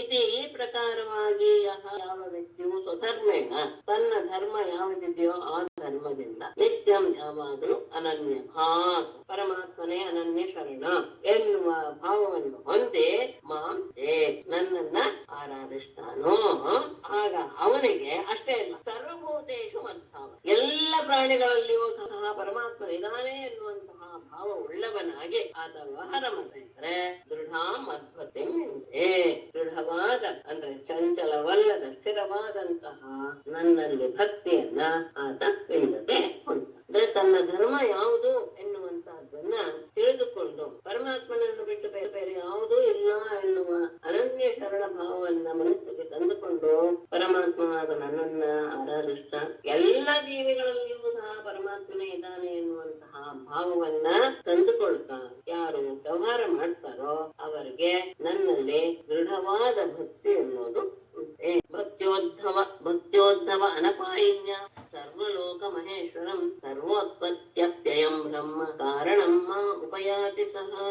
ಉದ್ಧವ ಅನಪಾಯಿನ್ಯ ಭಕ್ತ್ಯ ಸರ್ವಲೋಕ ಮಹೇಶ್ವರಂ ಸರ್ವ ಉತ್ಪತ್ತಿ ಅಪ್ಯಯಂ ಕಾರಣಂ ಬ್ರಹ್ಮ ಮಾ ಸಹ ಉಪಯಾತಿ. ಉದ್ಧವನೇ ಅನಪಾಯನ್ಯ ಭಕ್ತ್ಯ ಹೇಗೆ ನಿತ್ಯವಾದ ನಾಶವೇ ಆಗದೆ ಇರುವಂತಹ ದೃಢವಾದ ಭಕ್ತಿ ಉಂಟಾಗಿಬಿಡುತ್ತೆ ಅಂತ ಹೇಳಿದ್ದು, ಆ ರೀತಿಯಾದಂತಹ ನಿತ್ಯವಾದ ಭಕ್ತಿಯಿಂದ ಸರ್ವೇಶ್ವರಂ ಎಲ್ಲ ಲೋಕಗಳಿಗೂ ಒಡೆಯನಾದ ಸರ್ವ ಉತ್ಪತ್ತಿ ಅಪ್ಯಯಂ ಎಲ್ಲ ಪದಾರ್ಥಗಳ ಜೀವಿಗಳ ಉತ್ಪತ್ತಿ ಮತ್ತು ನಯಗಳಿಗೆ ಕಾರಣವಾದ ಮತ್ತೆ ಬ್ರಹ್ಮರೂಪನಾದಂತಹ ಮಾ ನನ್ನನ್ನ ಸಹ ಉಪಯೋಗ ನನ್ನ ಹತ್ತಿರ ಬರ್ತಾನೆ ಅಂದ್ರೆ ಸಾಮೀಪ್ಯ ಮುಕ್ತಿಯನ್ನ ಹೊಂದ್ತಾನೆ. ಅಂದ್ರೆ ಇಲ್ಲಿ ಮಾ ಬ್ರಹ್ಮ ಉಪಯಾತಿ ಅಂತ ಇದೆ. ಇಲ್ಲಿ ಇನ್ನೊಂದು ಅರ್ಥವನ್ನು ಹೇಳ್ತಾರೆ, ಬ್ರಹ್ಮ ಕಾರಣಂ ಮಾ ಉಪಯಾತಿ ಅಂತಾನು ಅರ್ಥ ಮಾಡಿದ್ದಾರೆ. ಅಂದ್ರೆ ವೇದದ ಆವಿರ್ಭಾವಕ್ಕೆ ಕಾರಣನಾದಂತಹ ನನ್ನನ್ನು ಆತ ಹೊಂದ್ತಾನೆ. ಹಾಗೆ ಹೇಳೋದು ಹೆಚ್ಚು ಉಚಿತ ಅಂತ ಅನ್ಸುತ್ತೆ. ಯಾಕೆ ಅಂದ್ರೆ ಬ್ರಹ್ಮನನ್ನೇ ಹೊಂದ್ತಾನೆ ಅಂತ ಹೇಳಿದ್ರೆ ಅಲ್ಲಿ ಸಾರೂಪ್ಯ ಎಲ್ಲ ಇಲ್ಲವೇ ಇಲ್ಲ, ಇರೋದು ಒಂದೇ ಆತನಲ್ಲಿಯೇ ಆ ಭೇದ ಬುದ್ಧಿಯಿಂದ ಸೇರುವುದು. ಹಾಗಾಗಿ ಇಲ್ಲಿ ಬ್ರಹ್ಮ ಕಾರಣಂ ಮಾ ಉಪಯಾತಿ ಅಂತ ಹೇಳುವ ಎರಡನೇ ಅರ್ಥವೇ ಹೆಚ್ಚು ಉಚಿತ. ಇಲ್ಲಿ ಎರಡನ್ನ ಹೇಳಿದ್ದಾರೆ. ಅಂದ್ರೆ ಎಲ್ಲ ಲೋಕಗಳಿಗೂ ಒಡೆಯನಾದ ಎಲ್ಲದರ ಉತ್ಪತ್ತಿ ನಾಶಕ್ಕೂ ಕಾರಣವಾದಂತಹ ಬ್ರಹ್ಮರೂಪನಾದಂತಹ ಮಾ ನನ್ನನ್ನ ಅಂದ್ರೆ ಇಲ್ಲಿ ಆ ಮಾ ಎನ್ನುವಂತಹ ಬ್ರಹ್ಮರೂಪ ಎನ್ನುವುದಕ್ಕೆ ವೈಕುಂಠ ನಿವಾಸಿಯಾದಂತಹ ನನ್ನನ್ನ ಹೊಂತಾನೆ ಅಂತ ಹಾಕಿದ್ದಾರೆ. ಹಾಗಾಗಿ ವೈಕುಂಠ ನಿವಾಸಿ ಆದಂತಹ ಬ್ರಹ್ಮ ಅಂತ ಹೇಳಿದ್ರೆ ತೊಂದರೆ, ಆದ್ರೆ ಪರಬ್ರಹ್ಮ ವಸ್ತು ಅಂತ ತಗೊಂಡ್ಬಿಟ್ರೆ ಸ್ವಲ್ಪ ಸಮಸ್ಯೆ ಆಗುತ್ತೆ.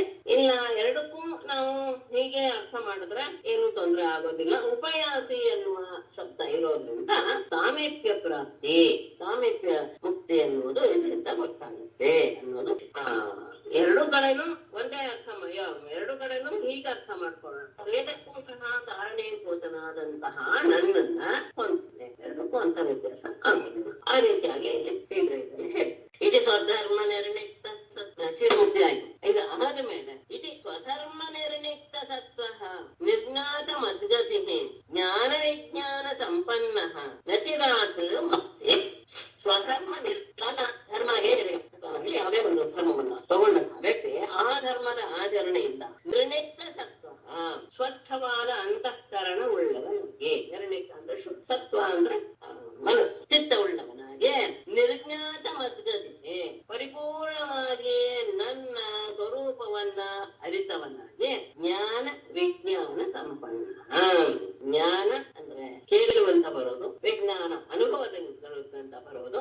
ಈ ಎರಡು ರೀತಿಯಿಂದಲೂ ಅವನು ಕೂಡಿದವನಿಗೆ ನಚಿರಾತ್ ಬಹಳ ಬೇಗನೆ ಮಾಂ ಸಮುಪೈತೆ, ನನ್ನನ್ನ ಸೇರಿ ಮುಕ್ತನಾಗ್ತಾನೆ. ಅಂದ್ರೆ ಅವಾಗ ಸಾಹಿತ್ಯ ಮುಕ್ತಿ ಅನ್ನೋದು.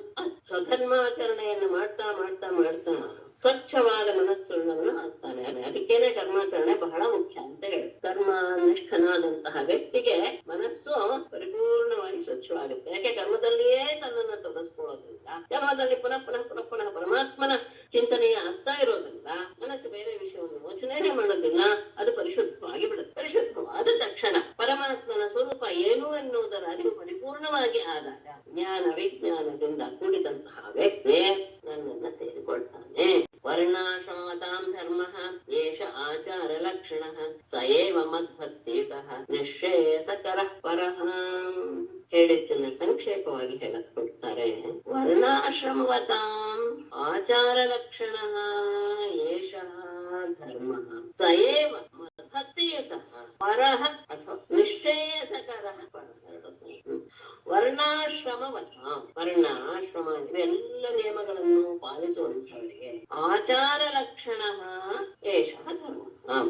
ಆಚಾರ ಅಂದರೆ ಪಿತೃಲೋಕಪ್ರದವಾದಂತಹದ್ದು ಈ, ಅಂದ್ರೆ ವರ್ಣಗಳಿಗೆ ಹೇಳಿರುವ ನಿಯಮ, ಆಶ್ರಮಗಳಿಗೆ ಹೇಳಿರುವಂತಹ ನಿಯಮವನ್ನ ಸರಿಯಾದ ರೀತಿಯಲ್ಲಿ ಪಾಲಿಸಿಕೊಂಡು ಬಂದರೆ ಆತನಿಗೆ ಆಚಾರ ಲಕ್ಷಣ ಅಂದ್ರೆ, ಆಚಾರ ಅಂದ್ರೆ ಹೇಳ್ತಾರೆ ಪಿತೃಲೋಕವನ್ನ ಹೇಳ್ತೇನೆ, ಪಿತೃಲೋಕವನ್ನು ಉಂಟು ಮಾಡುವಂತಹ ಧರ್ಮ ಇದಾಗಿದೆ. ಅದೇ ಧರ್ಮ ಸಯೇವ ಮದ್ಭಕ್ತಿಯುತಃ, ಮಾಡುವ ಧರ್ಮ ನನ್ನಲ್ಲಿ ಭಕ್ತಿಯನ್ನಿಟ್ಟು ಮಾಡಿದಾಗ ಅದು ನಿಶ್ರೇಯಸಕರ, ಅದು ಎಲ್ಲ ರೀತಿಯ ಅಂದ್ರೆ ಮೋಕ್ಷವನ್ನು ದಯಪಾಲಿಸುವಂತಹ ಪರ ಶ್ರೇಷ್ಠವಾದ ಆಚಾರವಾಗಿರುತ್ತೆ, ಅಥವಾ ಶ್ರೇಷ್ಠವಾದ ಫಲವನ್ನು ಕೊಡುವಂತ. ಅಂದ್ರೆ ಆಶ್ರಮ ಧರ್ಮ, ವರ್ಣದ ಧರ್ಮ ಎಲ್ಲವನ್ನೂ ಸಹ ಆಚರಿಸುವಂತಹ ವ್ಯಕ್ತಿ ಯೋಗ್ಯ ರೀತಿಯಲ್ಲಿ ವ್ಯವಹಾರ ಮಾಡ್ತಾ ಮಾಡ್ತಾ ಇದ್ದ ಹಾಗೆ ಫಲಾಪೇಕ್ಷೆಯಿಂದ ಆಚರಿಸುವಂತಹ ಪಿತೃಲೋಕಾದಿಗಳನ್ನ ಕೊಡುತ್ತೆ. ಅದೇ ಫಲಾಪೇಕ್ಷೆ ಇಲ್ಲದೆ ಈಶ್ವರಾರ್ಪಣ ಬುದ್ಧಿಯಿಂದ ಆಚರಿಸುವಂತಹ ಮೋಕ್ಷವನ್ನು ಕೊಡುತ್ತೆ ಅನ್ನೋದು ಇದರ ತಾತ್ಪರ್ಯ ಸಾರಾಂಶ. ಹಾಗಾಗಿ ಅಂದ್ರೆ ಮೊದಲನೇದಕ್ಕೂ ಫಲ ಉಂಟು, ಎರಡನೇದಕ್ಕೂ ಫಲ ಉಂಟು. ಅದು ಯಾವ ಯಾವ ಫಲ ಇದೆಯೋ ಕಾಮದಿಂದ ಅಂದ್ರೆ ಫಲಾಪೇಕ್ಷೆಯಿಂದ ಮಾಡುವಂತಹದ್ದು, ಫಲಾಪೇಕ್ಷೆಯಿಂದ ಮಾಡುವಂತದ್ದು ಆ ಫಲವನ್ನು ಕೊಟ್ಟು, ಎಲ್ಲ ಕರ್ಮವನ್ನು ಸಹ ಪರಮಾತ್ಮನಿಗೆ ಅರ್ಪಣೆ ಎನ್ನುವಂತಹ ಬುದ್ಧಿಯಿಂದ ಮಾಡಿದರೆ ಅದು ಮೋಕ್ಷವನ್ನು ಕೊಡುವ ಧರ್ಮ ಆಗಿದೆ. ಏತತ್ತೇ ಭೀತಂ ಸಾಧು ಭವಾನ್ ಪೃಚ್ಛತಿ ಯಚ್ಚ ಮಾಂ ಯಥಾ ಸ್ವಧರ್ಮ ಸಂಯುಕ್ತಃ ಭಕ್ತೋ ಮಾಂ ತನಿಯಾತ್ ಪರಂ. ಸಾಧು ಭವಾನ್ ಯಚ್ಚ ಮಾಂ ಪೃಚ್ಛತಿ ಏತತ್ ತೇ ಅಭಿಹಿತಂ ಸ್ವಧರ್ಮ ಸಂಯುಕ್ತಃ ಯಥಾ ಯಥಾ ಸ್ವಧರ್ಮ ಸಂಯುಕ್ತಃ ಭಕ್ತಃ ಪರಂ ಮಾಂ ಸಮೀಯಾತ್. ಸಾಧು ಬುದ್ಧವನೇ, ಯತ್ ಭವಾನ್ ನೀನು ಯಥ ಮಾಂ ಪೃಚ್ಛತಿ ಯಾವುದರ ಬಗ್ಗೆ ನೀನು ಪ್ರಶ್ನೆಯನ್ನು ಕೇಳಿದ್ದೀಯೋ, ಏತತ್ ತೇ ಅಭಿಹಿತಂ ಅದೆಲ್ಲವನ್ನೂ ಸಹ ನಾನು ನಿನಗೆ ತಿಳಿಸಿದ್ದೇನೆ. ಏನು?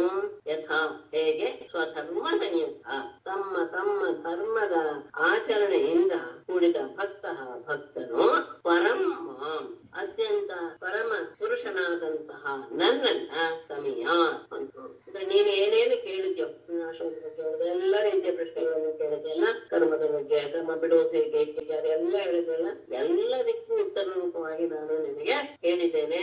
ಯಾವ ರೀತಿಯ ಸಧರ್ಮಾಚರಣೆಯನ್ನ ಮಾಡಿದರೆ ಭಕ್ತನಾದವನು ಪರಮಾತ್ಮನಾದ ನನ್ನನ್ನ ಪಡಿತಾನೋ ಅಂತಹ ಸ್ವಧರ್ಮದ ಸ್ವರೂಪವನ್ನು ನನಗೆ ತಿಳಿಸಿಕೊಟ್ಟಿದ್ದೇನೆ.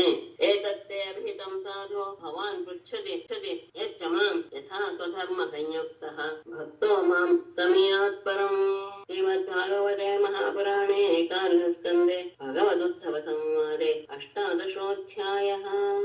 ಇದರಲ್ಲಿ ಮುಂದಿನದಲ್ಲಿ ತುಂಬಾ ವಿಷಯಗಳನ್ನು ಹೇಳಿಬಿಟ್ಟಿದ್ದಾರೆ. ಅಂದ್ರೆ ಅಷ್ಟಾಂಗದ ಎಲ್ಲ ಹೆಚ್ಚು ಕಡಿಮೆ ಎಲ್ಲಾ ವಿಷಯಗಳಿದ್ದಾರೆ. ಆದರೆ ಅಲ್ಲಿರುವ ಸ್ವಲ್ಪ ಇಲ್ಲಿಯೂ ಸ್ವಲ್ಪ ಬದಲಾವಣೆ ಅಂತ ಅನ್ಸುತ್ತೆ. ಈಗ ವಿವಿಧಿಷಾ ಸನ್ಯಾಸದ ಬಗ್ಗೆ ತಿಳಿಸಾಯಿತು.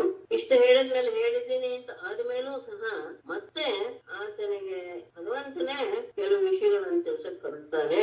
ವಿದ್ವತ್ ಸನ್ಯಾಸ ಅಂದ್ರೆ ಏನು, ಆ ಜ್ಞಾನಿ ಆದವನು ಹೇಗಿರ್ತಾನೆ, ಯಾವ ಯಾವ ರೀತಿಯಾದ ವ್ಯವಹಾರವನ್ನು ಮಾಡ್ತಾನೆ, ಇದೆಲ್ಲವನ್ನೂ ಸಹ ಇದರಲ್ಲಿ ಮರಣಶೈಲಿದ್ದಂತಹ ಭೀಷ್ಮ ಯಾವ ಮೋಕ್ಷ ಧರ್ಮಗಳನ್ನು ಹೇಳಿದನೋ ಅದನ್ನೂ ಸಹ ಈತ ಮತ್ತೆ ಅನುವಾದ ಮಾಡಿ ಉತ್ತಮನಿಗೆ ತಿಳಿಸ್ತಾನೆ. ಆಮೇಲೆ ಅಷ್ಟಾಂಗದ ಬಗ್ಗೆ ಸಹ ಇದರಲ್ಲಿ ವಿಷಯ ಅದು ಇವತ್ತು ತಗೊಳ್ಳೋದು ಬೇಡ ಅಂತ ನಾನು ಭಾವಿಸ್ತೇನೆ.